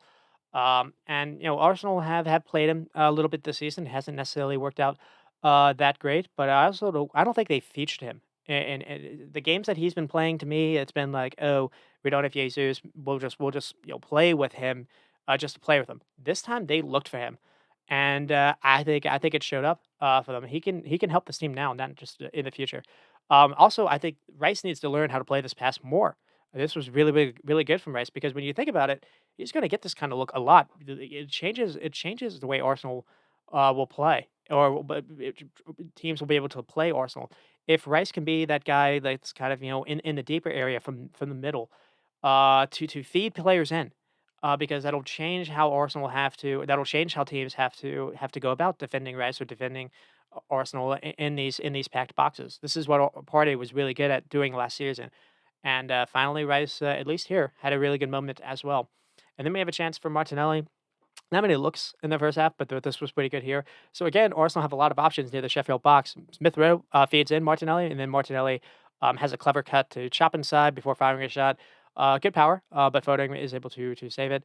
And then so halftime, it was just 1-0, and then Arsenal really did pour it on in the second half. So Nketiah again, and it's fitting he scores here because he also basically he's featured for like 5 minutes. So first he draws a foul, then they do a clever free kick with by Smith Rowe. So they draw the foul, and then basically it looks like Arsenal are going to choose try cross something in. They take a little while, and then Nketiah, basically he starts with like Smith Rowe like arguing with him essentially, and then Nketiah you see him dart and makes a quick run, and Smith Rowe just feeds him in. It looks like he's maybe played in, and Sheffield were able to block the cross off, and he goes out for a corner kick. And then from there, Sheffield can't defend the loose ball, and Nketiah pounces and fires it in the corner. So good finish there. And then the third goal is the topper. So again, if Jesus does this, Arsenal fans are chanting, "We're going to win the league." We have the Golden Boot winner. Maybe that's a little exaggeration, but this is exceptional. And again, maybe there's something about confidence. He knows that Jesus isn't behind him, so he has the opportunity here. And man, did he take it! So Arsenal win the ball off of Sheffield. They try to kick it long, then they quickly move it forward. Smith Rowe again is good. He immediately plays a ball to Nketiah ahead of him, and then Nketiah takes the touch to collect himself, and then fires one from distance, like 20 yards out, 25 yards out, into the upper 90. And this was sweet. This was nice, fitting way to get your hat trick as well. And again, he has gotten opportunities this year, due to injuries in the squad, but to me, he hasn't been featured. And I don't know if it was Odegaard not being out. Maybe Odegaard didn't trust him, but Smith Rowe certainly trusts him, as did Rice. And then there's a chance for Arsenal with Ben White, and I like this move here also. But you finally maybe see Arteta's vision showing up here. So I want to highlight this.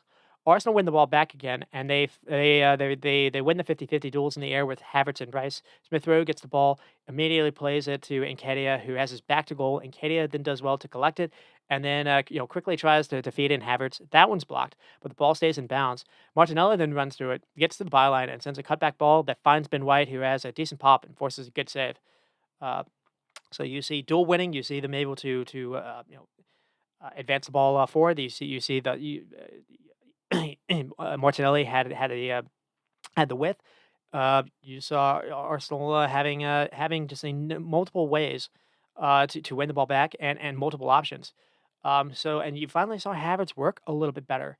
I and Nketiah, being in the box. Not sometimes when Jesus plays, he's looking to try to be part of the link up play, part of the play before getting into the final third too. And sometimes you don't really have anyone that's actually sitting there in the box. Nketiah does offer them that. And this forced a pretty good save here. And then they Arsenal get the fourth one with Fabio Vieira. Nketiah has a chance to actually make some history here, joining Thierry Henry and Andre Arshavin. as the only Arsenal players to score 4 goals in a game, but he lets Fabio Vieira have the PK. And Fabio did draw the PK, and Fabio Vieira does convert it, and then they get the fifth one with Tomiyasu. A little window dressing, but good to get the for the vibes to get role players, some goals and good moments, and it's strong play again by Havertz to hold on to the ball and then play Nketiah into the box, and his shot is blocked, but by like kind of a last second lunge by D'Souza.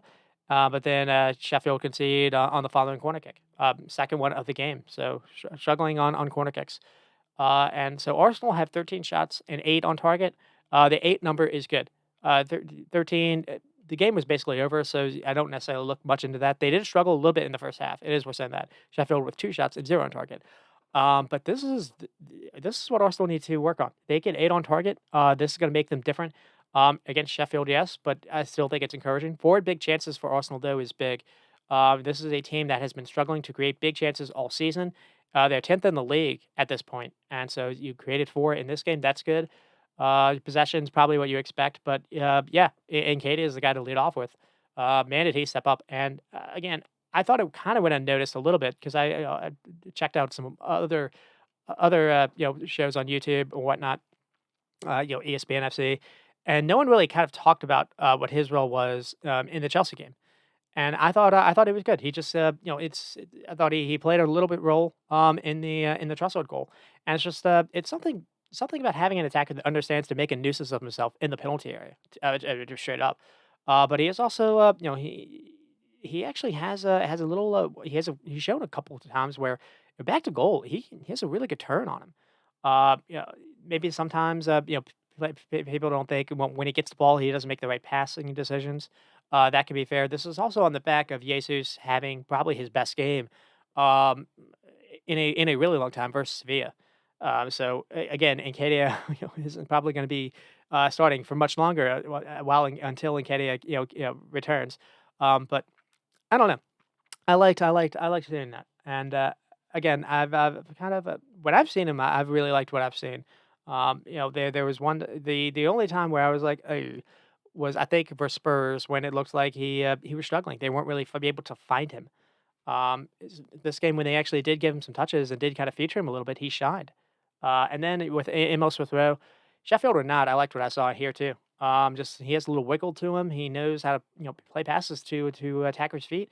And I think it was good for Odegaard was given a rest. So again, Sheffield gave up 6 to Newcastle, but also played Man United pretty tough just a week ago. And I don't know. There was with Nketiah is also interesting as well because when Gabriel Jesus had that injury, there was a lot of talk online that I saw that Arsenal fans were screaming to go get Ivan Toney, and maybe they do. But I kind of wonder if maybe a swap deal could be in the works. I think my brother is a Brentford fan, and he's not against the idea. Nketiah going to Brentford, where Arsenal get Toney. Um, and Arsenal played Nottingham Forest the first game of the season, and I think I said in the podcast that I could see Nketiah being a 20-goal striker if played for the full season. We haven't really seen that pan out, so that kind of made me looks a little takey. But at the same time, he's very clearly talented and really young. Again, the touches he was doing, the touch for the first goal was immaculate. The strike for the third, wonderful as well. Back to goal, I thought was good. Makes runs off the shoulder.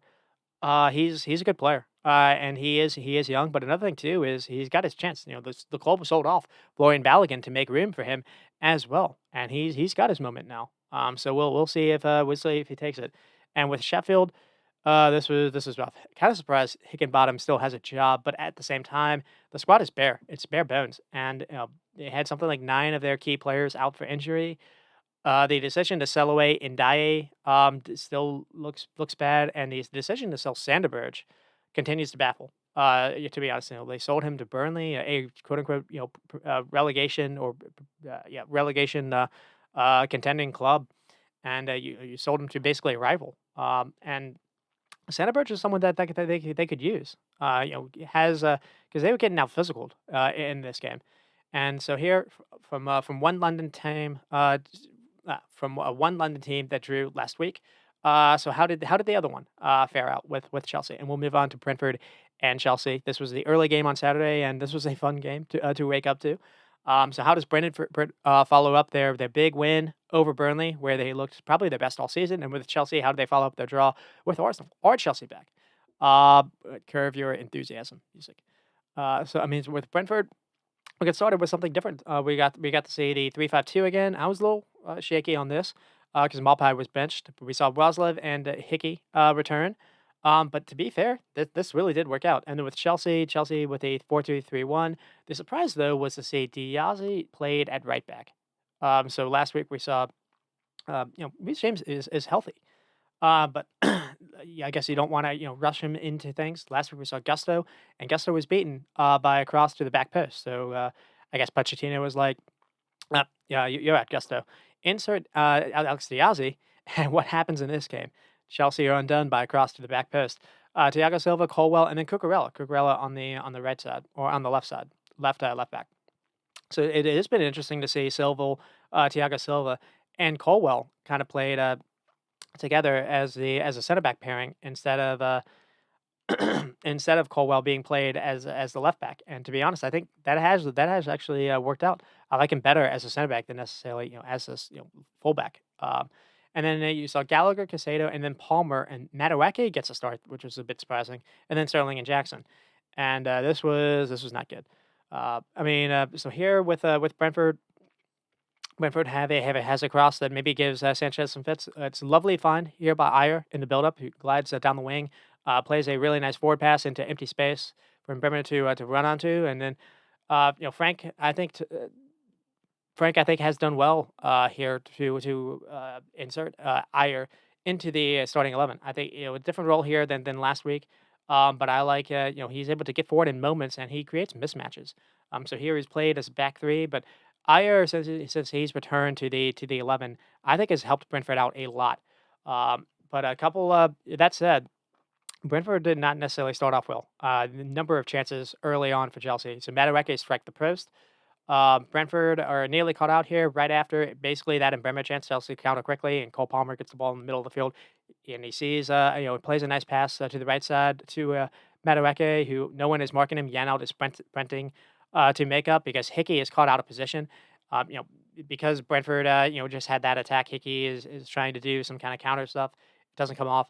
And then so Madueke is able to cut inside and basically tries to bend one in, and he just misses. But this is, to be honest, this is the only moment that he really had in the game. And then there was a big chance for Mark Cucurella, and again, similar as the first one. What a ball this was by Cole Palmer. Cole Palmer was just kind of orchestrating the attack here. And it's just a clever dink over everyone, and he's able to find Mark Cucurella, make it a clever run into the box, and Cucurella just can't finish. Anything other than what he does, it probably is a goal, but his touch just goes right to Flecken. And then there was a chance for Sterling, who just blows it over the bar. And again, it's a great feed by Palmer, Cole Palmer. And that is, if nothing else, that was maybe a positive theme for Chelsea. Is Cole Palmer was really good again, and he has been since coming into the club. And this was maybe the chance for Chelsea to break this all open. That like 10-minute period where they were all over Brentford, and it didn't come to fruition. Sterling did well to receive the ball, and he tries to do a dribble past people. He loses the ball here, but he's able to find Palmer, and then Palmer immediately plays it back to Sterling, and then his touch, everything by Sterling here is good until the moment for the finish, and then he flies it near over the net. So it was a rough spell for Brentford. Chelsea just kept winning the ball and keeping it up in their end. But Brentford were really struggling in possession. And whenever they were winning it back, they were just kind of going long and just losing it. Chelsea's Cole Palmer, I think, created three chances in that first half, and Brentford. Brentford were maybe the one. I think maybe negative for Chelsea was one, you didn't make any of those count, and two, the refs were kind of allowing Brentford to be a little physical in the penalty area. Restov maybe got away with a shove on the box. But other than that, Chelsea fans had to be basically saying not this again, because that's been a theme for Chelsea the entire season. Having a strong hold in the game, but not being kind of toothless near the goal. Cole Palmer had been good, but Jackson had been very quiet. That's been a theme as well. It seems like Jackson doesn't really understand how to play as a sole striker. I think he played as a second striker at Villarreal, and that takes a while to change. But at the same time, that's Chelsea's fault for targeting that guy, targeting someone young to bring him to a new league, and basically asking him to be the feature guy. Now I know the idea was to play him and Nkuku together, and we saw that in the summer, and that did work. But that one injury to Nkuku has changed us up a little bit, and Chelsea are struggling when it comes to finding a way to who's going to get their goals for them. That's been an issue. And then with Brentford, but too sloppy in possession, too many passes out of bounds, or right to a Chelsea player, leading to a turnover. But to be honest, the back three shape had done enough. Um, and then we get to the second half, and there were a couple chances for Chelsea. Cucurella with a cutback cross, another good find by Cole Palmer. And then I thought watching this live, I had a note that I said Diassi as a right back has been a surprising move because you have Reece James on the bench, or Gusto.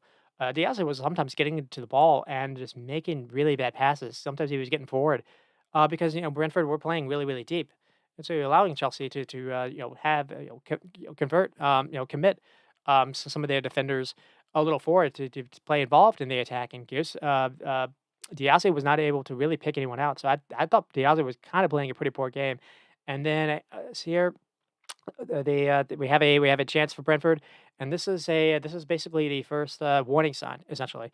Janelt, so he forces a Sanchez save. So Roslov has the ball, and he sees Ayer, basically ahead of Gallagher, and he's able to, play my ball to run onto near the byline. Cucurella thinks, it's going, thinks he's got it. He's got basically the pass closed down, and he's wrong. So Cucurella, maybe he thought by being in the position he was, he's able to basically mark the player on the ball and to be able to stop that pass to Ayer, and he's wrong. Ayer's able to get onto it, and he has a nice cutback pass. And he finds Yano, and Yano has a good strike on the ball, and he forces a good save. But yeah, Chelsea are sleeping here, and Sterling isn't doing anything defensively here either. And you got the warning sign, and you didn't change. So in the 58th minute, they Brentford do get their first goal with Ethan Pennick, and it's basically a carbon copy of the chance earlier. So Jensen has the ball in the touchline or sideline, and Cucurella thinks he has him cornered, and Bremo makes a run to the byline completely unmarked. Jensen, flicks a ball his way, and then Bremo just floats something over the goal to the back post. That finds Pennick charging over and charging in, and he had to basically he jumps over Diaz to head it home. And it is 2 weeks in a row that Chelsea are undressed by a team scoring on them by just crossing a ball to the back post. And again, though, Sterling to me, I don't think is doing enough defensively. And Bremo to me, I think should be his guy. It's similar to what I just said with Rashford, doing that 4-2-3-1 kind of thing.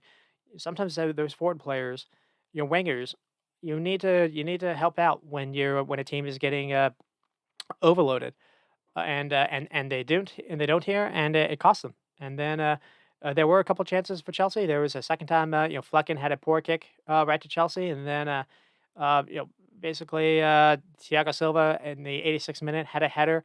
He had it across goal. There's just no help. Chelsea nearly it basically did what Brentford did to them. Something to the back post. But there's no one like kind of recognizing to be in that space. So a chance there, and then there was a really good chance in the 88th minute with Reece James. It nearly comes off. David Washington has since come on, and he just can't get the right stretch on the ball. Cole Palmer then whiffed as well. Reece James came in, and he was good, to be honest. So again, it was surprising he didn't come on at least earlier. And in the attacking end, he was good. He'd get the ball, and he recognized, hey, when to at least feed something in. The only other player was doing that was Cole Palmer.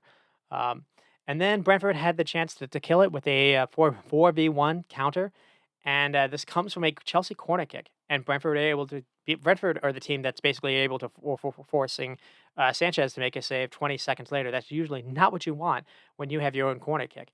And basically, I think Mbeumo just plays Yamaluk the ball, the 18-year-old youngster, and Yamaluk just can't beat Sanchez. It's unfortunate because he did everything right here. Other than that, 18-year-old, and it is what it is. He forced Sanchez to make a save. It's not like he hit it over the bar, but that was a chance. You're wondering, was that going to maybe haunt them? Then Mape had a follow up that missed, and then Brentford do go on to get the game winning goal in the 93rd minute with Embremo. And again, it's a Chelsea corner kick. This team, and this time Sanchez is completely up goal. He's trying to, be a bit, maybe do an Allison essentially. And again, Brentford are able to win the first ball, and they have the breakaway. and they almost get too cute with it. Mbappe has an open goal entirely, and he doesn't shoot and does basically nearly gets caught by Sanchez running back, and instead the ball finds Bremer, and he's the one that does pass it in. So I don't know. Watching this, it was worrying. It's going to be a repeat of the Old Trafford game for Brentford fans, and Chelsea, started off brightly, but at the same time, their fans probably went into the same kind of dooms mode as well. Is this going to be the same thing that we've seen throughout the season? And the answer was yes for them and no for Brentford. The second half, they were really off it though. I thought they were hurt by the Enzo loss. It was interesting to kind of see Cole Palmer played in a different position instead, and that's kind of the reason. That's the reason why you saw Madueke start. Diazi at right back was surprising. It didn't work, and Jackson continues to struggle. Just he doesn't look comfortable to me, and you wonder where the goals are going to come from until Nkuku or Carly Chukwuemeka come back. They had 17 shots, only two on target. And Brentford had five big chances for Chelsea. Brentford took so long to get going, but once they finally did, they were the team that they really did deserve this game. 7 shots only, but 5 on target. So there is where it is. And it was a nice game plan by Frank. A topic I had was getting to the byline and be able to just force Chelsea to defend those crosses defensively.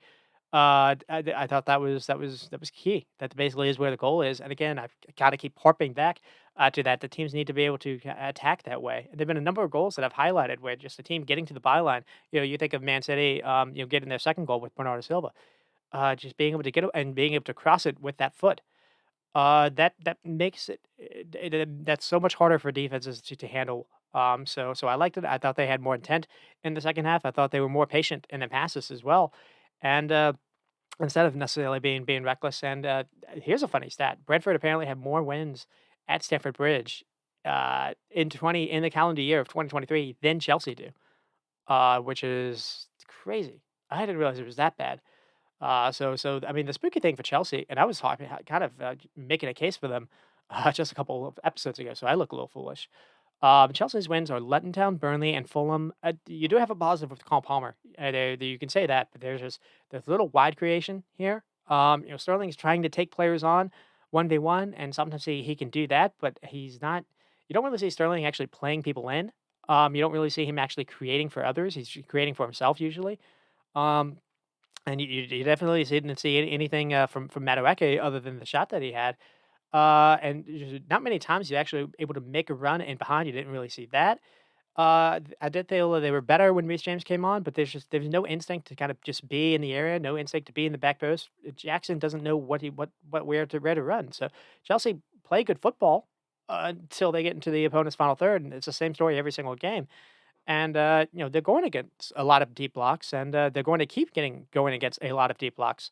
And until you get that goal, a team's going to allow them to have 700 passes, and Chelsea have been leading the league when it comes to ball possession and passes completed. Having Enzo really is really good at just keeping the ball too. I do think Enzo's loss did hurt them because the Gallagher looked entirely different. Gallagher had a different role this game, and Gallagher didn't have a good game. So I don't know. Maybe I jinxed him a little bit because I was talking up Gallagher before this. But they to be fair, I was saying that they weren't as good as commentators were talking about them versus Arsenal. I was weirdly less hyping them up after that game, even though they got a surprise draw, than it was the week before. Now maybe getting Reece James does change this. But where are the goals going to come from until Nkuku gets back? I can't answer that. And you look, I don't necessarily need to harp on this every time, but 240 million ish have been spent on Casado, Roman Lavia. When you get Roman Lavia even healthy, where do you even feature him? Leslie Ukuchukwu and Andre Santos. Andre Santos is now playing for Forest on loan. He's not even starting for Nottingham Forest. Why did you play for 240 million on basically all four of those are defensive minded midfielders? You knew you had your kind of attacking issues. That has been really, really stunning, and a mistake. So that is where Chelsea are at. And then I'll move on to a club that is not having any of those issues. I'll move on to a club that is number one or tied for number one in goals scored this season in Aston Villa. Aston Villa and Luton Town. Villa win 3-1. Could have been more. Unai Emery has his team riding. They are doing really, really well. And just Luton Town went into we're gonna play 2 blocks of 4 and 5. We're gonna just play really deep. We're not gonna allow any space in behind. And within a minute, Diaby gets in behind and creates an issue.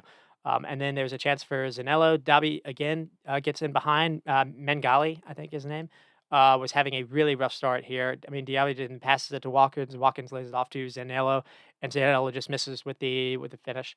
Uh, but Aston Villa's shape, I thought was interesting. I wanna highlight this. So Kamara was getting the ball and dropping deep and becoming a right-sided center back in a high line back three. So that allowed Cash and Digna to play higher up, almost as like attacking wingers, than not necessarily of defensive fullbacks. John McGinn was tucking inside to form kind of a new pivot with Douglas Luiz, and Zanello was playing centrally as well.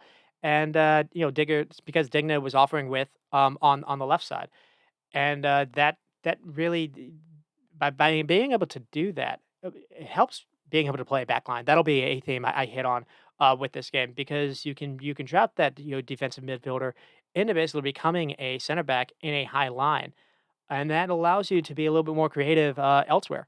And Villa is starting to do that. And then so here I have a chance for Watkins. He's denied by Kaminsky. Villa started off really well, so it made sense that the scoreline was what it was.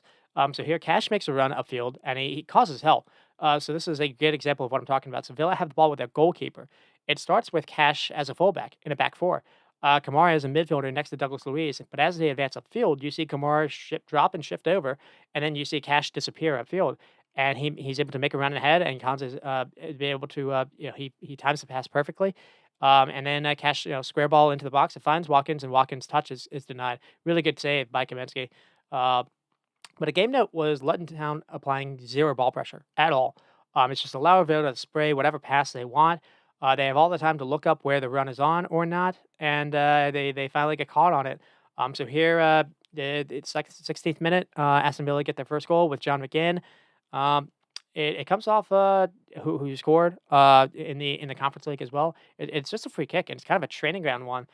So they draw a foul and then free kick, and then basically from the sideline play to the top of the Luton Town penalty area, and McGinn collects it and then kind of fakes a shot and then gets on to his right foot and slots it home. I talked about it last week. McGinn has been a different player under Unai Emery. I didn't think he could do stuff like this. And he had a good game week in the Conference League, as I said.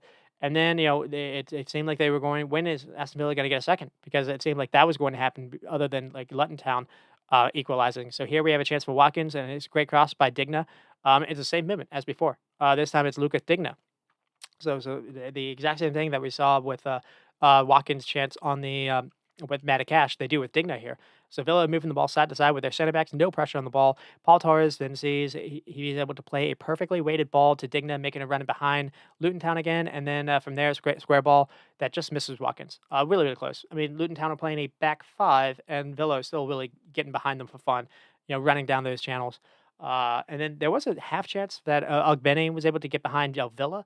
He had a cross, and but Martinez is able to read it. So halftime it was just 1-0, but it seemed like, man, Villa could walk away with this, and they basically do. And they don't take a lot of time to do it. In the 47th minute, they get the second goal with Musa Diaby. So Digna here has the ball. He plays it up top, plays it ahead to John McGinn, who has a Luton Town player all over him. But McGinn is brilliant to hold on to the ball, to hold off the player shielding the ball, and then he lays it to Digna running behind him, and Digna then sends a great cross into the box to substitute Leon Bailey, and then the rebound falls basically from there to Musa Diaby's feet, and he smashes it in the rebound. Johnny on the spot here for Diaby, and then basically Diaby causes the third goal. So it's an own goal by Lockyer, but basically it's caused because of what Diaby does. So again, no ball pressure at all, so it allows Kamara to look upfield and float a ball over the top to Musa Diaby's running behind. Diaby gets the ball and he's trying to square it to Watkins for a tap in. So Lockyer does have to make this play. So he dives and sticks a leg out. Unfortunately he pokes it into his own net instead. If not, I think Liam Musa Diaby has Watkins for an easy square ball to basically score a tap in. So just kind of unlucky there. And this could have been worse. Liam Bailey and John McGinn had some efforts into the box that they messed up on. So this could have been five or more. And then Lettentown did get one because of a Konza own goal. Too little, too late. It is a little unfortunate because Konza has been a really good player, and here he's kind of getting bullied a little bit by Adebayo. Adebayo is like 6'6" or something. He's a big monster. So he's being physical. He scored a great goal last week to help Lettentown get a point for Nottingham Forest, and he has a good moment here. He forces Konza to make a mistake, and Konza just kind of heads it into his own net. Um, so here, 17 shots and 6 on target. It could have been worse. 5 big chances for Villa. Possession 71%, 558 passes, 90% accuracy. Letting 183 passes, 77% accuracy, higher accuracy at least. 7 shots, 1 on target. Letting don't look off it. Villa look very, very good. This feels I don't necessarily know what to think of Villa because I used to think, well, having that high line, eventually that's going to hurt them. I'm starting to think you need to play with a high line. That's maybe the secret sauce. That's going to be a theme I get to. But another thing, Watkins and Musa Diaby is such a fun duo, and Cash and Digna are kind of the perfect fullbacks to play with them, both off of width and both like getting crosses off, both like doing that service.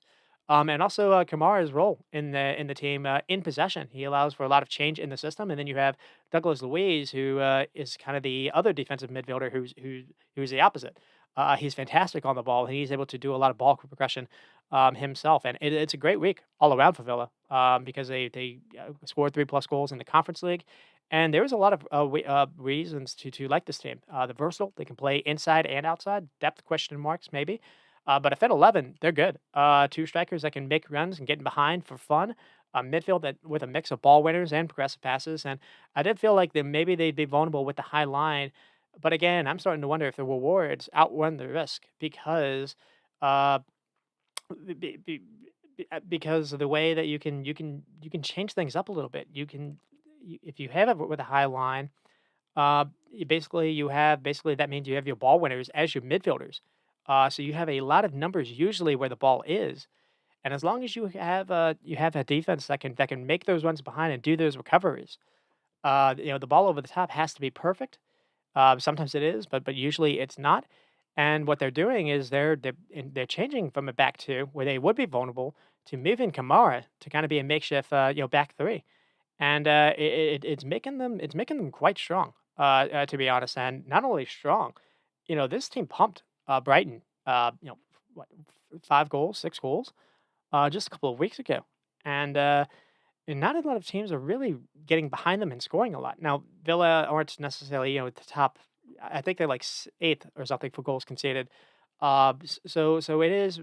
Well, they also shipped like 5 the first game versus Newcastle. That didn't help. I was wondering if maybe missing Tyron Mings was going to really, really hurt them.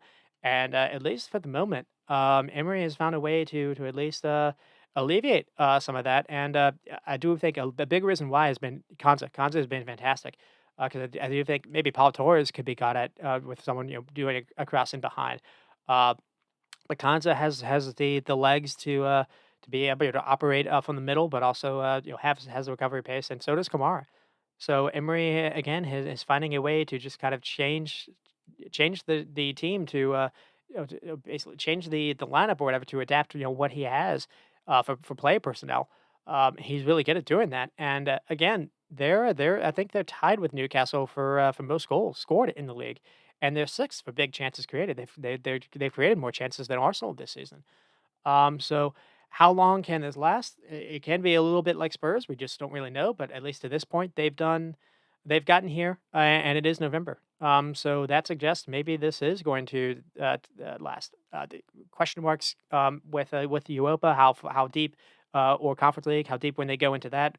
Will that eventually affect the legs? Because we have seen that affect a couple teams in Europe. We've seen that affect Brighton. We've seen it affect Newcastle. So that could be something too to follow because I don't necessarily think the depth is there. But that said, they're good. They're flying right now. And then Letting Town are bad. I don't really know what to. You can't sit back with a 2 deep blocks and allow people to run in behind you so easily. I don't necessarily think they're good enough on the ball. They're very direct. They're all about being able to get the ball and just trying to just go long and maybe win a header, maybe win a knockdown. I don't necessarily know if you can do that for a season. I could be wrong. They do. They are physical. Again, they On set pieces, they can be dangerous, but that is asking a lot over a season. Uh, and then I'll move on to Newcastle and Wolves. And this was a fun game as well. This ends 2-2. First goal from Callum Wilson. Callum Wilson gets a brace. And then Mario Lamina has a really nice header on a corner kick. And then Wilson with a PK. I'll get to this. This was a little controversy. And then Wang gets the second. Newcastle coming off their game versus Dortmund. And it puts the qualifying in jeopardy for Champions League. So you wondered, this game probably wasn't going to be easy for them either. And then the Tonali news finally became official, and I think that is affecting them, which I'll get to. And with Wolves, Gary O'Neill has this team cooking as well. And the only thing you can say here is, man, has it been unlucky to lose Pedro Neto the way that they have, because he's been flying for them as well. And yeah, the pregame thought I had was Dan Burn versus Neto. That I thought that would be maybe a matchup nightmare, and Wolves basically made a mark in the 2 minutes into the game where it was a near disaster for Newcastle. Uh, and then there was a chance for Longstaff. Shot flashed wide, but here Trippier has the ball deeper, and he's feeding in a terrific ball that finds Joelinton. Joelinton then plays it to Longstaff, and Longstaff tries a shot through the legs and misses. And then Wolves has a chance with Cunha.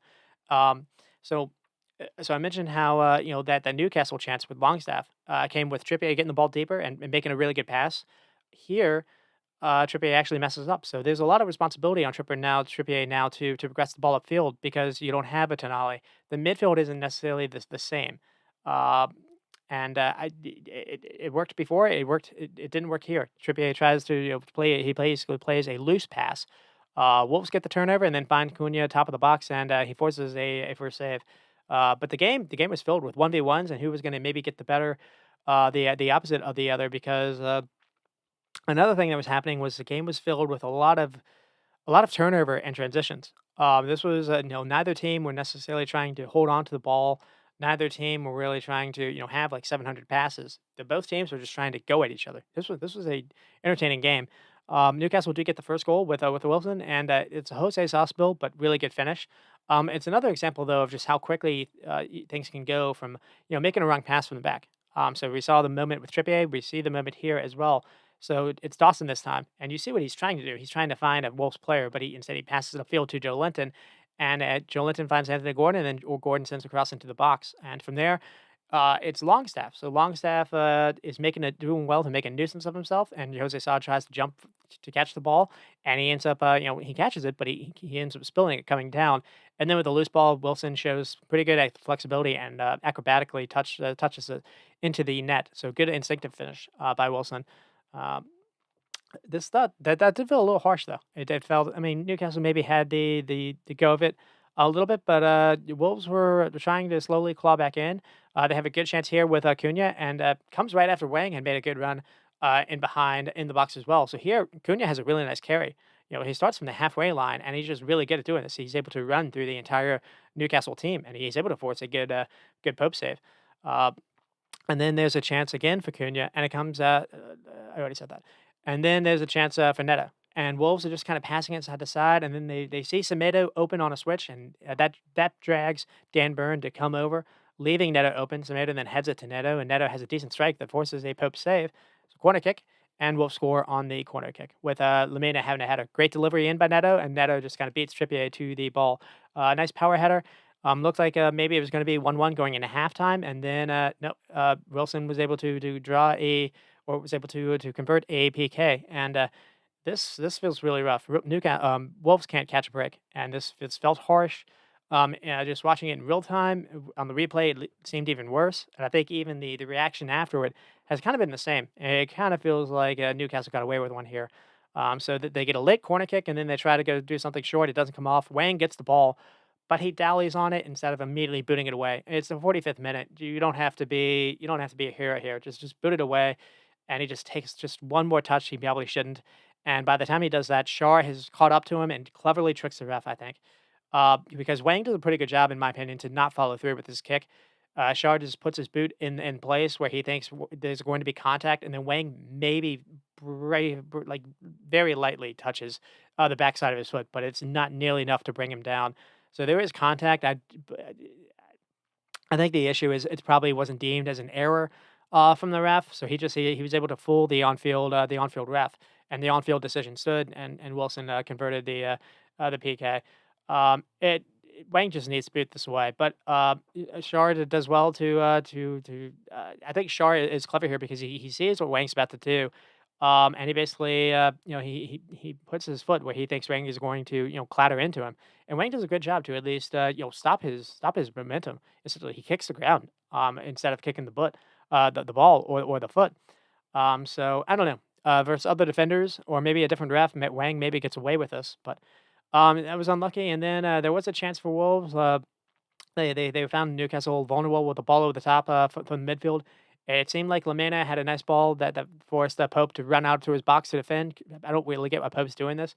And then Cunha has a flick past him, and then Cunha tries to draw a late or nearly draws a late PK with getting a handball on his own. They deemed it didn't really touch Bruno. I think it like maybe hit his stomach or something. But it was close, and there was no reason for Pope to come out. So I don't know. I thought it was really harsh for the Wolves to just be down. It took a while for them to get going, but they found a groove. After that, I thought, and with Newcastle, I thought they were really looked really weak in midfield, weak in possession, and weak on defensive transitions, and that's not normally something you normally say of Newcastle. And so here, it took in the 68th minute, we have a chance with Wolves. Cunha is brought down. Another ball over the top that's well timed well, and then Lascelles basically brings Cunha down as the last man. Now, Nick Pope is already off his line, and he's likely getting to this loose ball, but he is technically when Lascelles brings him down, he is the last man. So this maybe could have been looked at, but it's only a yellow. So there was unlucky break there. And then Wolves are able to get the second goal, and I said justice, but that's maybe harsh. But this is a fantastic goal to talk about. So it's on the immediate free kick. Wolves have they have some nice play around the box, and then so nothing comes from the first ball sent in, but Wolves are able to keep possession. And Tati Gomez has a nice dribble to get past the defender. That he then and by doing that, he draws on another to run at him, and then Gomez is able to slip Wang, making a run into the box, and then it looks like the defender, I think it's Shar, or maybe it's Dan Burn, is going to recover on him. Sliding to stop in a shot. Wang cuts inside immediately, and with the other foot is able to slide the ball into the net. The cleverness of this cut, so he chops it in with his left foot. Starting with the outside of his body, and he's chopping it outside to move it away. This is not something you normally see. When someone is because in that position, he almost looks like he's in position to shoot with his right foot. So you understand why Dan Burn was fooled here. Uh, this is a kind of cut that usually when a team when someone chops it back, they're doing it with their right foot, cutting inside to get the ball in their left foot. You don't normally see it with their left foot to cut inside this way. And this was clever. It's really you also need really good strength and balance to be able to do this. But another thing too is to create that kind of spin and cut. It's one thing to just pull it off. It's another thing to do it where you're able to you keep the ball close to you because it's not like he did this um, in a lot of open space. He's doing it in a box where there are a lot of guys near him. And this was just a really good goal by Wang, and what a season he's starting to have for them. And then basically, so that's all for the goals. And then the only thing to touch on is in the 74th minute, a little bit after this, Neto pulled up and got a bad muscle injury. Looks like his hamstring might be done, though he sent out something on Instagram saying he'll only be out for a couple weeks. So that will definitely be on the positive side because I thought he was going to be out for way longer. Um, I mean, on the game itself, though, I do feel like it was a fair result. It's great to see Wolves come back after the PK that was given against them. It was really entertaining game for the neutral. I feel like I would have dreaded this game like a year ago. So both teams were just trying to force the other to turn it over, and both teams were taking chances and having transition moments, and it was end to end. And yeah, the main storyline for Wolves is losing Neto, and possibly for a long time. Now he did send something on Instagram saying, "Oh, only a couple weeks," and he knows his body more than maybe he knows his body, and he's heard what his doctors have told him. But I'll be stunned if we see him before Boxing Day or Christmas. Uh, you don't really need to rush him. You don't want to rush him back, given his ACL injury a year ago. But another thing that's worth saying is it's good news no matter what because a tear is surgery and probably 3 to 4 months. He was stretching it off, and the fear of a tear felt like it was there. It is good to see that that's not the case. You can only speculate, but we don't know if he's just trying to give some good news, and maybe he's hoping, but you don't really know. That'll be something to follow, because he's absolutely flying for them, not just for Wolves, just in general. He's been a really exciting player just for the entire league. And then with Newcastle, I think Hal's going to have to rethink some things. Not having Tonali and Joe Linton, not having Tonali anymore, and just Joe Linton in midfield hasn't been the same as it was last season. Bruno is playing in midfield by himself at times. Longstaff does a good job to handle things down the right side, and he's able to cover Trippier. But on the left side with Dan Burn as fullback, Gordon sometimes gets caught not really catching back. This feels like a problem on that left side, and I don't really know what he can do now. Um, We'll have to. I mean, maybe Joe Willock. We'll have to see. No one has the Elliot. He's tried Elliot Anderson a couple times. No one really has the ability to kind of just kind of keep the ball the way that Bruno did, the way that Tonali does. So that could be something to follow. I mean, and with so Wolves 11 shots, 6 on target. Newcastle 13 and 5. Four big chances for Newcastle. That is worth saying as well. Newcastle were the better team. It's just I think it's more less the PK getting awarded to them, where I was like, that's justice that they didn't get all 3 points. Also, I do kind of fear Newcastle a little bit. I mean, maybe I shouldn't though. The Champions League is maybe starting to take a toll. And they lost Aishak, they lost Jacob Murphy to a shoulder injury. They've now lost Tonali for different reasons, and maybe the one positive is they do have a healthy Callum Wilson, and he's flying for them. And not only flying, he's been on a hot streak going back to last spring in terms of like goal scored per minutes played. So you at least have that, and then Newcastle are usually hard to play through. And Wolves ran through their midfield and backline with ease. And I do think maybe it was just a Wolves thing, but that to me would definitely be a big worry. And I felt the games that Joe Linton has played in. I remember thinking back to like Brighton. That something similar was kind of happening. Joe Linton just hasn't been on it this season. Maybe he can return and find that form again. But if not, this is going to be a bigger issue than they think. Maybe they even go into January to try to rectify it. But I'll get started with Wolves. There are a lot of positives from the actual game. I mean, Cunha is starting to show some real confidence on the ball. I thought Lamena and Gomez do a good job of winning it back, and they're able to force as many turnovers as they did. Good midfield partnership of dual winners. And then Neto has been hailed as player of the season, but Wang has been every bit as special for them as well. And he didn't look like this last season for them. And I don't know if Gary O'Neill is some like winger whisperer, but something is up. And if not O'Neill, credit to Wang for finding a way to adapt to the league finally, to the league speed and just improve on his own. He's got 6 goals now, and before this, the best he had done is 5. I think for his first season being in the league, he got 5. The last year, I think he only had 3. So it is awesome to see this, and he had a terrific goal. Another reason too is it was his misfortune that gave away the PK. Um, and yeah, the Neto injury. With Wolves, it seems like they just can't catch a break. The Luton handball, Man United with Onana incident, this one. Mateus Nunes was kind of flying for them, and then immediately he wanted out when City started calling for them, and now you have the Neto injury. And I guess the only thing that I wonder is what is the Neto alternative? Is it going to be the Enzo Gonzalez that they signed last day of the transfer window? Maybe it's Sarabia, or they do have that Bellegarde guy, but none of them have the. You don't imagine any of them have like the lightning pace that Neto has. So this is going to change them a lot.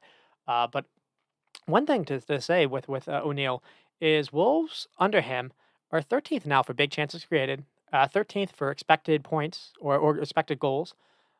They've been last in those categories for like 3 or 4 years running. Wolves used to be an absolute dog of a watch, dog offensively, and O'Neal has come in, and there's something to what he's been able to do because it's not like It's not like they brought in a bunch of new players. This is kind of the same. This is the same player pool that they had last season, and not only that, you're seeing kind of with Bournemouth, they're kind of struggling a little bit. It's been different with them, so there's a reason to praise what O'Neill is doing. And speaking with Bournemouth, I will move on to what they did with Burnley, and they do get a big win over Burnley, 2-1. Though there was a little controversy at the end as well. Shocker. So Charlie Taylor gets the first one. So Burnley got the first goal, but then Bournemouth came back with Semenyo and then Philip Billing. Philip Billing had like a David Beckham kind of goal, which I'll get to. I mean, this was a massive 6 pointer. I think for both teams and big for both managers given what's happening. Company is struggling, to say the least. So we'll get to the first goal. It's Charlie Taylor, early corner kick. The ball finds its way to Taylor, who hits it with a volley, like a sweet left foot strike. Keeper's rooted to the ground. Nothing keeper can do. But Taylor created this corner kick before this. So Trafford played a long ball over the top that found him making a run behind everyone. And Taylor doesn't have any help with him. So he tries an early cross. It doesn't really go in anyone, and he's able to win a corner kick. Burnley went into this game with no Lars Foster. Apparently, he was sick, and that showed up. They basically went into this without a striker. So they tried Anduini instead, and that did not work out at all. So that is worth kind of saying that as well. That probably did affect them. And then because most of the chances did come Bournemouth's way. So here we have a Tavernier, and I think he has to score this. It's a really good response by Bournemouth. Chris Mepham has Ryan Christie, who is all alone on the right touchline. Max Aarons is tucked inside a little bit more centrally, and Burnley just don't mark Christie. So Christie gets the ball and he carries it upfield for a little bit before playing a forward ball to Semenyo, making a run in behind, and then Semenyo immediately tries to do an early cross square ball hard across the goal that finds Tavernier making a run back post, and Tavernier gets the finish all wrong. Really poor marking by Burnley in multiple areas here, and they should have been undone by, but it doesn't really matter because Semenyo basically scores a couple minutes later. So the big chance doesn't hurt them, and so Burnley I think get cute trying to play from the back, and Shirley Taylor takes too long on the ball, and Semenyo just pitches it off him. And he basically he runs upfield, he gets into the box, he sees an opening, and because no one on Burnley decides to run to close off to him, the center back is running backwards instead. Semenyo is able to pick his moment up and slide it into basically direct a ball into the net, kind of sliding with the finish past Trafford. And then we have in the 38th minute, a Bournemouth chance with a Tavernier cross and a good play by Bournemouth again. So they move the ball well. Billing finds Tavernier, who is keeping good width here, and Koliofshu is giving him way too much space, in my opinion, and he can't recover in time. Tavernier has time to look up and try an early cross into the box, and it nearly picks out Solanke. Really good delivery here by Tavernier. So they get a corner kick out of it, and then Billing kind of forces a good Trafford save to keep the game level. And then there's another chance with Semenyo, kind of a half chance, but Billing is really great here as well. So Burnley are getting out physical, and they keep losing. They keep losing the ball. They keep losing loose balls. Bournemouth win the 50-50 here. Billing just kind of dominates and finds Ryan Christie, who immediately feeds the ball upfield to Semenyo, giving Bournemouth a transition attack, and then nothing comes from it. But it's a good example of where Burnley were really outmatched. At halftime, it 1-1, and then there was a chance for Solanke first, and then they got the second with Billing. There's a great cross sent in by Billing that nearly finds Solanke, but Burnley are just going long, and Trafford basically kicks it right to Alex Scott. Alex Scott collects it off his chest, and then he finds Max Aarons. Max Aarons then finds Billing, who's standing on the touchline again, unmarked. And Billing sends in a good cross, and it just he doesn't pick out Solanke this time, but Solanke does pick out Solanke this time, and Solanke forces a decent save. Bournemouth were dangerous with these early crosses all game. Getting the ball from the wide areas, and they had really good delivery. I don't know if they've been working on that, but this was it was clearly a tactic that they wanted to do. And Burnley on the opposite end were doing a very poor job of being able to just get pressure on the ball to stop those crosses from happening. And you wondered, Bournemouth were definitely the team that seemed to be on the front foot, and then they made it count with a Billing goal, and maybe it's not Beckham-esque or Harry Kane-esque, 'cause Harry Kane scored a similar goal. This is still good though, and maybe a little luck here but they did create it. So they forced Burnley into another turnover. Coutinho here Billing saw Trafford off his line, and there's no Burnley player like around to put pressure on the ball, and he tried his luck from 45 yards out, and basically hit it in. And it's a really good example though of how problematic it is for the whole team when maybe the first thought of defenders is just to run backwards, or to feel like they need to have space in front of an attacker when they have the ball. Burnley center backs are well behind the midfield line here, so when they lose the ball, there's a lot of space for Billing to just kind of get the ball, and there's no one near him. And maybe Trafford shouldn't be as high up as he is. Trafford is off his line, but it's possible Trafford also feels he needs a sweeper keep because of the poor Burnley back line. It is worth saying that having a slow back line is killer at this point in this day and age. It's just maybe you could have gotten away with it in past years. It's showing up now, and like any game I look at, that's been a big issue. Um, and then there was some more controversy with Jay Rodriguez. It looked like he scored to make it 2-2. Sanderberg here has the ball and does well to carry it upfield. Goes past a couple Bournemouth players chasing him. And then he feeds Nathan Redmond, and Redmond looks up and plays Rodriguez, making a run off the shoulder, playing him in. And Rodriguez has a really good finish. Pokes it in the far net, kind of similar to what Semenyo did. But it's rolled off sides. But the thing is they looked at this forever. They took like 5 minutes, and they kept like drawing different lines, and it was showing green, and then finally it showed red. I don't think there's any way to there's no way to really make these rulings, and I've said it before. I think the if it's not obvious to the naked eye, if you can't tell within the first look, the attacker should be ruled off sides or onsides to me, because if there's you can't tell me that there's not human error going into who is deciding the lines. Either that or get automated offside technology. Um, there's no reason for to not do that. You have that in Champions League, you have that in Europe, you have that in FIFA, you have that for World Cups. There's no reason to not do that for the biggest league in the world with all the money that they throw into it. But this was shocking, and this was pretty bad too. Sanderberg had a chance, and Burnley get a late cross in toward the back post, and Sanderberg heads it, and it forces a great save by the keeper. But on the second viewing, it actually looks like it bounces off the defender's hand instead, who's also holding Sanderberg's shirt in the process. So yeah, there you go, Man City. It happens a lot more than you think, and it wasn't looked at. So I mean, Sanderberg then also had a chance at the end, but couldn't get his rebound effort low enough and sells over the bar. Um, Bournemouth had pretty much momentum the entire half, the entire second half, and then the last gasp from Burnley in the last 5 minutes or so. But this game was filled with controversy at the end, unfortunately. So that's going to be what people really focus on. But I do feel like it's more a little bit on Bournemouth's triumph than anything else because they were unlucky last week. They gave away that late goal versus Wolves. And got a break this week. But grading on play, I do think they probably did deserve it. I thought they were the better side. 13 shots, 6 on target. Burnley, 6 shots and 3 on target. Not having Lyle Foster was everything. They had no focal point to play to. Um, Another team with a lot of passes. Burnley did have more passes.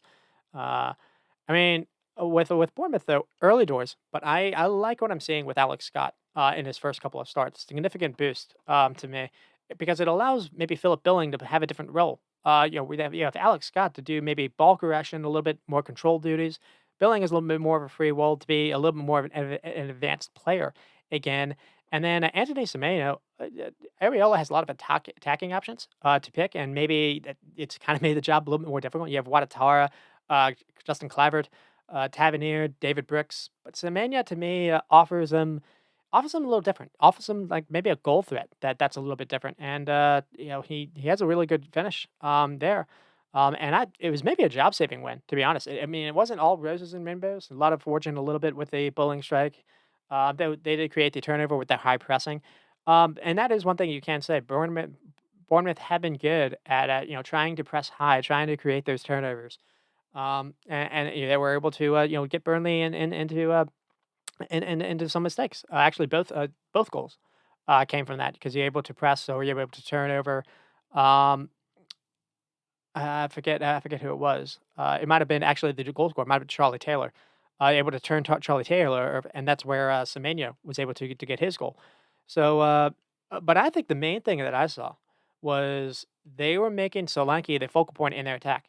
All these crosses that they were doing, they were trying to get the ball into the 6-yard area essentially. And they were looking for Solanke, and Solanke was doing a good job to just kind of again make a nuisance of himself. Um, and so, well, I need to see a bigger sample size, but this is starting to look a little bit better. And it started with Alex Scott. Alex Scott being in, I think, is improved them. Now the goal is just can you be better than the three promoted sides? And to be honest, again, everyone it's going to be the same thing for everyone. How do you withstand some injuries if you have them? Now they've already had a lot of that already. uh, I think they do have a side that is better than the 3 promoted sides at the minute now, and we saw this a little bit with here's a good chance with Burnley. Burnley had a chance to maybe make a statement, and instead the opposite was made. Another reason why it's bad is Burnley had a chance to make a statement with 2 games back to back with Brentford as well, and Brentford kind of told them to step back down as well. So it is a yikes moment for them. And it's the first time I'm maybe worrying a little bit with company. Because this is rough. You understand that company has an idea of what he wants the team to do, but is it clear that he has the squad to play that way? And can company get help in January with new personnel in, or does he have to find a different way to play that suits his defensive personnel? Because they just don't look at the level needed to play out of pressure, or to try to press and win the ball back because they've been that's been a theme for them the entire the every single game week I've done with them. They're trying to play like Man City kind of soccer, and they don't really have the players to do that. Chelsea showcase, Brentford showcase, and Bournemouth here. You can press them into mistakes. Um, and on the flip side, they didn't have no Lyles Foster, no really attacking focal point. They were better when Jay Rodriguez came on. That should be what company does. He needs to next game if you're not going to have Foster, play Jay Rodriguez. Just kind of start off with because you at least have an attacker. And the other thing too is they were better when Sanderbridge came on, and you took him away from a fellow promoted side. If he's fit, he needs to start. He needs to start for them. They were getting muscled off the ball too easily. Santa Burge is a big lad, and not only that, he's got some cleverness to him. So if nothing else, I think you need to think of it that way. And thoroughly outplayed. But on the flip side, you were unlucky not to get a couple calls to go your way, where you could have maybe found a way to get a point here. So it's not like the gap between them and Bournemouth is an ocean. It's probably quite small. But when we're dealing with, to be fair, if someone's 16th and someone's 17th, that is an ocean of a gap because that is what all matters at the end. And then I'll move on to Brighton and Fulham. See how we're doing for time. It's actually not bad. Okay. And maybe one of the surprises of the weekend. So Brighton and Fulham go on to a 1-1 draw. Though Brighton were very very good and very very unlucky. Fulham though do what they do. Find a way to just kind of stay with it and get something at the very end. That was kind of Fulham last year, and they were able to do it here. Brighton leading off going into this, they got the big win over Ajax. Now it was maybe expected because Ajax have been a disaster this campaign. But still needed because I think it was their first win in Europe. Lovely goal by Ansu Fati, I think, for the second goal. And then Fulham were coming off a weird Monday game where they were outplayed until like 70 minutes, where they finally, Silva made some changes, and they gave Spurs a bit of a scare in that second half after starting the first half horribly. And what's funny enough is they kind of did the same thing here. Um, so the another storyline was Brighton have so many injury issues at the back. Everyone's got injury issues, but Brighton are too deep at the fullback spot. So they went into this game without fullbacks. They went to a back three and almost played a 2-2-3 or 3-2-2-3. So it was Webster, Dunk, Ugo Julio, Carlos Beba, and Mahoud Dahoud. And then you had Pascal Gross and Lana as like your double tens. Then you had Ferguson, Adingra, and Matoma as your attacking three. Uh, Now that's what I saw. Maybe it's possible it was something different. Maybe I'm just kind of used to kind of just seeing a back threes at times. I could be wrong, but that's what I thought I saw. But and the reason why I want to highlight that is because you're not playing with fullbacks. Your defensive wide area duties have to either come from Balba, Dahoud, going out wide, or it's got to come from a Dingra or a Matoma. Now that'll be a theme to get to later on. And with Fulham had made some changes as well. We saw Alex Iwobi get his first start. So Pereira was benched. Alex Iwobi got started. Bobby Weed got started over, say, Wilson. Wilson came on in the second half though and had an impact. But Fulham did not start off well. A couple earlier moments for Brighton. So first with Belba getting a shot from distance, forcing a good save, then Brighton able to keep the ball, and then Alana floats one over the net to the back post where Dinger is just waiting, and Leno makes another like really good save. And then there's a little controversy, or a lot of controversy. Pascal Gross has the ball. He's trying to cut in around Polina and basically falls to the ground. And replay shows Polina using his elbow to block him. Nothing came from this. This could have been the elbow's high, and he does catches him. And it's not necessarily to say that it was on purpose, but this was a Paulinho maybe got away with something, and then Brighton fans are going to be even more upset because Paulinho was at the heart of what happened in the second half. Uh, but Brighton fans probably weren't thinking about that because they looked really, really good in the first half. They're able to make all that dominance count here with Ferguson in the 26th minute. Brighton win the ball back with Ugo Julio, stepping up, does well. This is another reason why it's good to play with a high defensive line. Is basically you have additional, you're able to outnumber people sometimes in midfield. So Ugo Julio does well to like step up. And then, but he finds Pascal Gross just wide open in the middle of the field. Gross then has options wide or through the middle, and he picks out Ferguson. And Ferguson has a nice touch, nice little turn, and a finish. Finishes low into the corner, passes it basically into the net. Really good finish by Ferguson. And then Ferguson had another effort that forced Leonard to make a save. Anthony Robinson didn't seem to enjoy defending both Ferguson and Adingra this game because Robinson made a really howler here. Though Robinson had a really good save or really good move to basically keep the game tied at the very end. But it stayed, regardless of Brighton's dominance, it stayed 1-1. And then we finally saw it hit them with Paulinho, salt in the wound because Paulinho maybe could have been sent off. But Brighton are the cause of their own downfall here. It is worth saying this. So Steele plays maybe a pass he shouldn't. Gross is loose on the ball. Gross gets a touch, and he's trying to touch it to Carlos Balba. Balba doesn't read it, and basically Gross plays it too far ahead of Balba. And then from there, that allows Iwobi to pounce on it. He wins the ball back, and he plays a pass to Harry Wilson. Harry Wilson one times it to Paulinho, and Paulinho in the box. He has a very nice finish. You don't expect this from a defensive midfielder to strike a ball like this. And one thing that is worth saying is when this all happens, there's a lot of when Harry Wilson gets the ball and when he's passing it to Paulinho, there is a moment where Lewis Dunk, I think, could have maybe done better to engage and run at Paulinho. And instead, he's just holding back and just, it's small. It's maybe picking at straws. The damage is done before this, but I think if Dunk does a better job to run at Paulinho, he's able to close this down, and maybe this doesn't happen. Again, it's probably picking at straws, but I think that is something to think about. Um, Brighton had so much control of the game leading up to that, and then after that, they were able to force another save, or a couple other scares. So here, Robinson has a really good run and cross, and he nearly finds substitute Munoz, a 22-year-old Brazilian who forces Steele to make a save. It's okay. It's from close, but it's still it's quite good. And Jimenez isn't working out. Vinicius isn't working out. Maybe Marco Silva can see what this Munoz guy has to offer. And then here, Robinson finally got behind Adingra, who is technically their wingback in the defensive shape in this kind of back three. And so that's the reason why, sometimes can you attack or do that defensive work here? Robinson was able to get behind him, and that's the reason why they were able to get the cross off. It didn't hurt them here, but it could have. And then we have a couple chances for Brighton to kind of close this off. Brighton had so much of the dominance in the first half, then kind of cooled off in the second half. Maybe they thought the game was won, and then they got back to being dominant towards the end. I do think Fulham was lucky to get a point. So here we have Fate. It's a really good pass by Billy Gilmore. So there were a lot of subs made at this point. So here Gilmore comes on, plays a really nice through ball in the middle, where Fate is able to run into the box onto the loose ball, and he's able to force a pretty good save.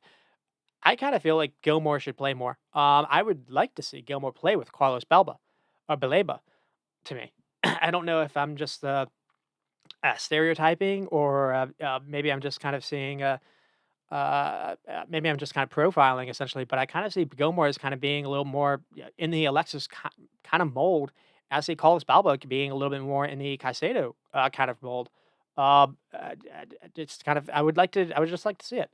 Because sometimes I think the reason why he stopped playing Bill Gilmore is because he hasn't had anyone next to him that's been able to to be physical, to have that defensive steal next to him because Billy Gilmore and Pascal Gross, it was too easy to play through. Billy Gilmore with that wow, they tried what's Parody? They tried someone versus Aston Villa that they paired Billy Gilmore with that did not work out either. I don't think we've seen this yet, and I would like to. I think maybe the long term plans would kind of be this. Um, because I just think Brighton move better offensively with Gilmore in the team. To be honest, but you can also he's like 5'6", 5'7". He can be out physical, so you need someone to help him when it comes to those physical battles. In those 50-50 balls, those second balls in midfield as well. Maybe you can do Bill Gilmore and Dahoud. Maybe that could be it or either. But anyways, that's just something I was thinking about. And then we have a chance for Webster that nearly scores, and I want to highlight this because it's amazing defending by Anthony Robinson. So here, it looks like Webster has a chance to win the game on a corner kick. He has a free header and he's able to head it towards the net. It looks like he's over the goalkeeper. It looks like it's going in, if it's sure goal, and then somehow Robinson is able to run away, to run backwards and is able to head this away before it going in. It could have actually headed it into his own net, and he's somehow able to keep it out, and he flies into the net doing this. This is a really good defensive play, and it saves a point by him doing that. So uh, a take I had was there are two ways to win football games or take points, essentially because Brighton did stuff that the Fulham did not do. Brighton had 746 passes, 91% accuracy. Fulham 261, 79%. Brighton was 71%. Four big chances for Brighton as well. So it's not just they had all this possession; they were just kind of playing around with their feet to goal. They were creating chances. So 18 shots and 7 on target. Fulham with 10 shots and 5 on target. Brighton XG was 1.4, and then Fulham's was zero point 0.7. This had to be cruel for Brighton. Um, but one I guess positive though was it was good to see Alana back.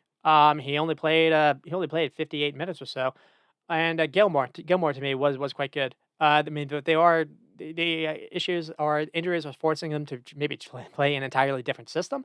And they did get Fulham basically the goal with that misplaced pass. Uh, and I think it's the topic I had was it's a new task for De Serbi now where teams know what to think about you. Teams know how to set up against you. They know what to expect. How do you handle those maybe setbacks, those injury setbacks, and how do you handle expectations? Everyone knows how good you are at establishing a great tactical game plan, building possession for the back, teaching a system, a style of play.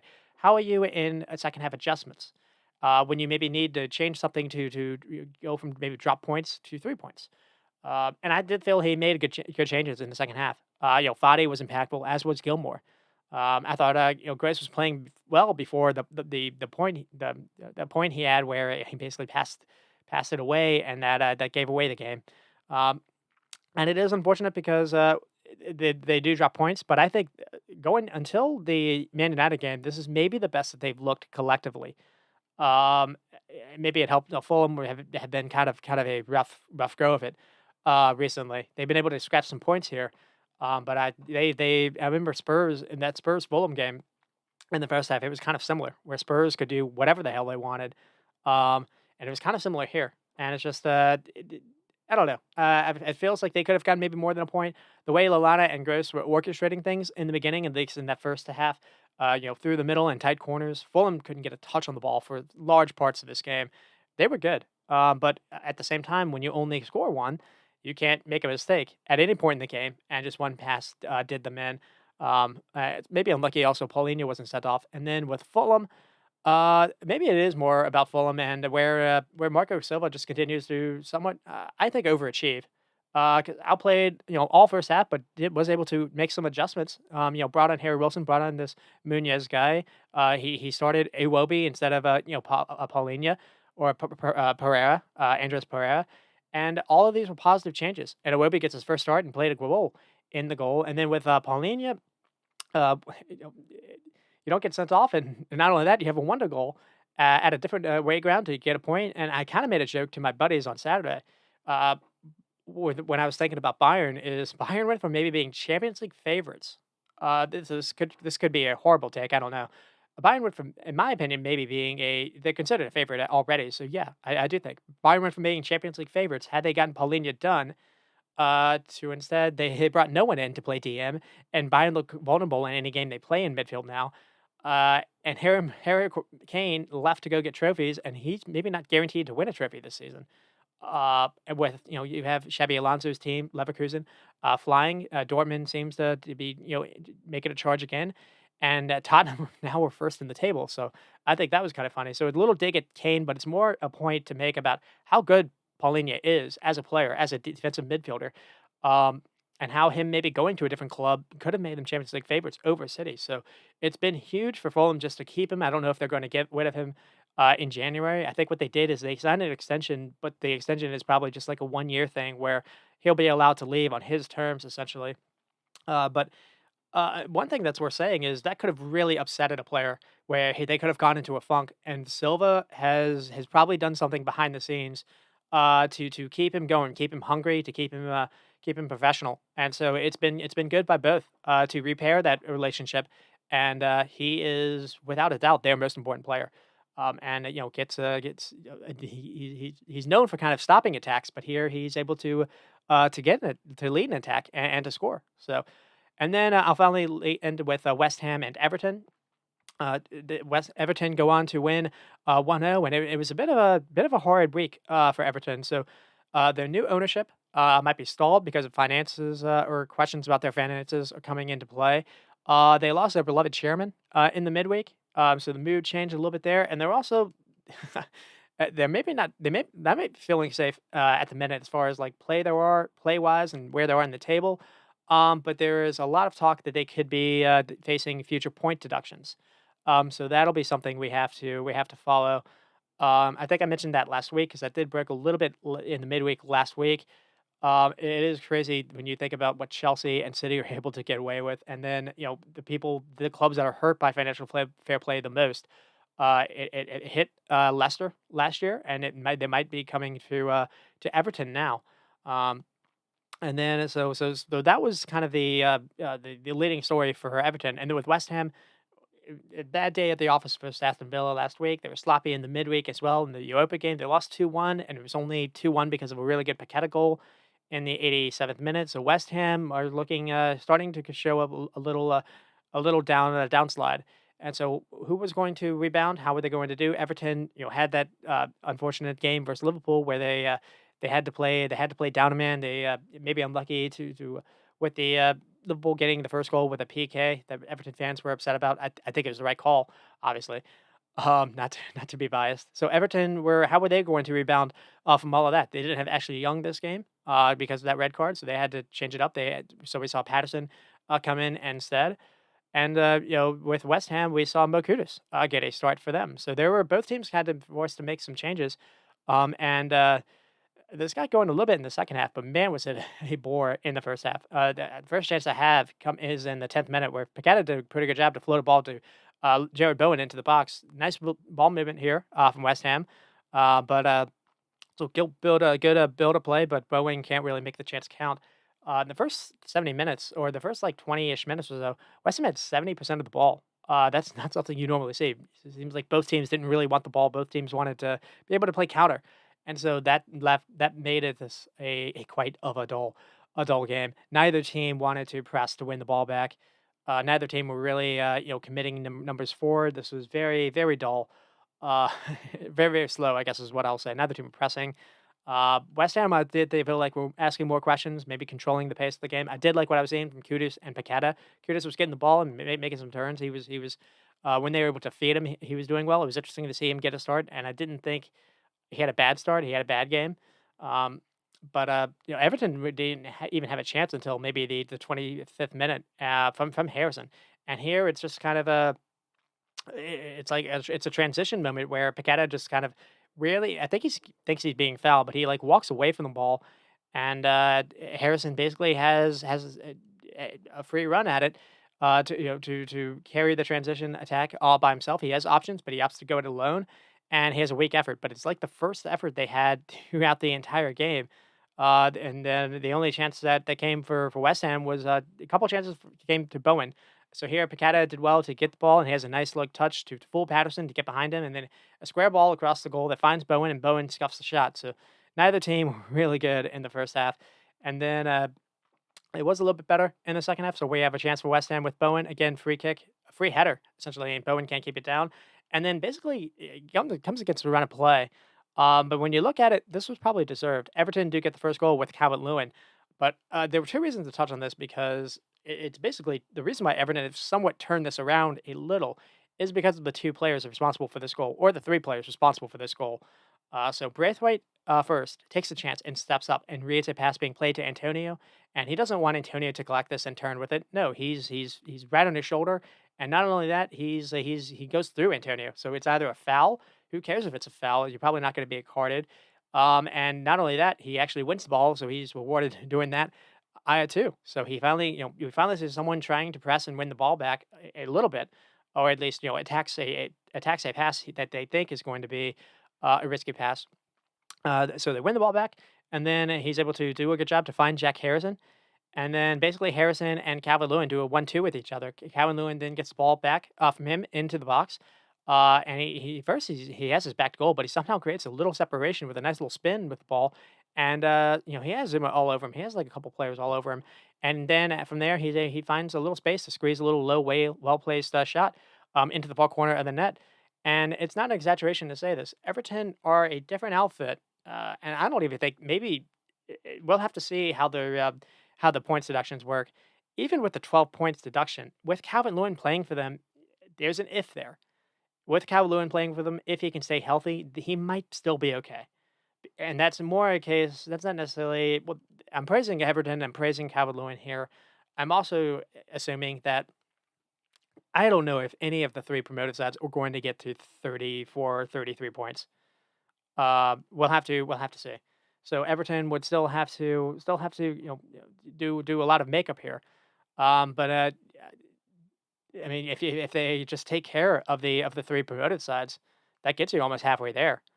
So we'll have to see. But Calvert Lewin, he started to look he's starting to look back to what he was before all those injuries. Um, and I feel like that's been the case in a number of these games. It just hasn't necessarily come off yet.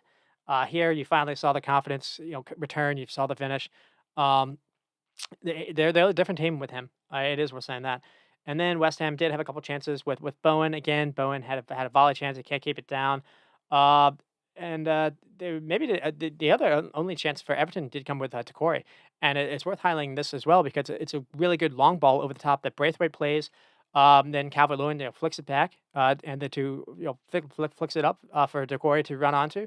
It looks 1v1, and it looks like he's about to score, and he does force a decent save. They came alive in the second half, but because there was none of this in the first half. And then West Ham did have a chance at the very end with Ben Rama. Forced a good Pickford save. It was a nice volley, but there really wasn't a lot there otherwise. 12 shots and only 2 on target. That was pretty much a theme for West Ham in the game. Everton 10 shots and 4 on target. West Ham did have majority of the ball, a lot of passes, 542.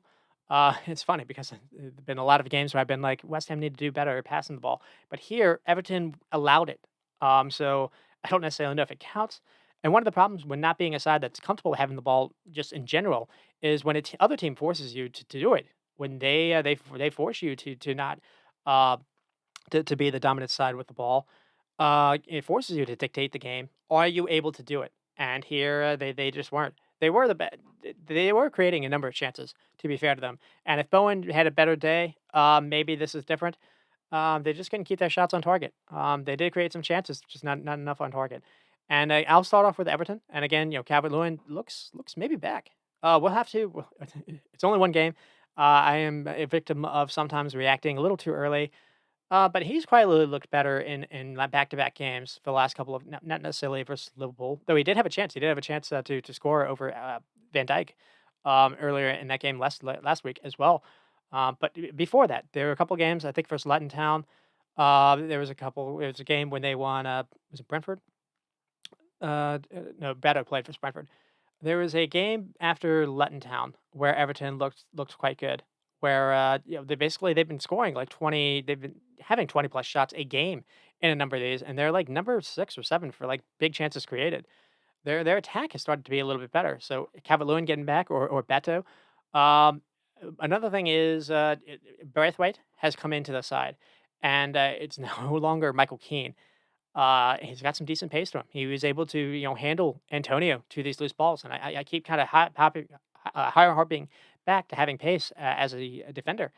He also played some pretty good balls on the ground. He was able to find players' feet, but also think Jack Harrison coming into the side has been low key big as well. He seems to, him and Dwight McNeil are maybe the most like for pace, but they're good at keeping the ball and just kind of finding feet, being clever. That's usually all it takes sometimes. And, so here, Dyche has found a way to somewhat repair this because I thought it was gonna be a disaster after, I think it was Aston Villa when they were just, it looked like Aston Villa were just getting behind them for fun. Dyche has come in, he's taken out Michael Keane. This game you didn't have, Ashley Young. I didn't think Patterson necessarily had a bad game. There was one time when Paqueta, got behind him, but that was pretty much it. And then moving on to West Ham, uh Moyes tried something different. He recognized maybe he was going to go against a deep block, so he played Kudus. He started Kudus, but only 2 shots on target. That was really rough. That kind of dominated the storyline here. They did dominate, I think, much of the game, but they just couldn't take their chances. And just one opening allowed the other team to be a little bit more clinical than you and take the game instead. And unfortunately, a bit of a wake up call for the last 2 weeks, but still time for them to regroup. But they're because of what happened in the midweek, their chances in Europe are going to be a little bit harder. They're going to have to maybe play a stronger team in a couple of games. So, and the flight travel is maybe starting to take a toll as well. We'll have to follow that. But that's it. That's it for this week. And let's see, we'll be back. We've got a. It's a little bit different. No Europe this week, but we do have a League Cups. So couple chances. Man United have a game with Newcastle, which could be really exciting to follow. It's basically the final for last season for the Carabao Cup. So we'll see how Ten Hag's able to bounce back or not. We'll have to follow that. And then we'll be back, next week to talk about what happened as well. It'll be a little bit later. I'm going to be actually away this weekend, so it'll take a while for me to actually follow the game. So I'll probably do a show Thursday. So be on the look for that. And then that's it. That's it for the show. Remember, you can find us on Spotify, Reserve Squad Midweek, as well as the YouTube channel. And that's it. He's squatting and stop recording.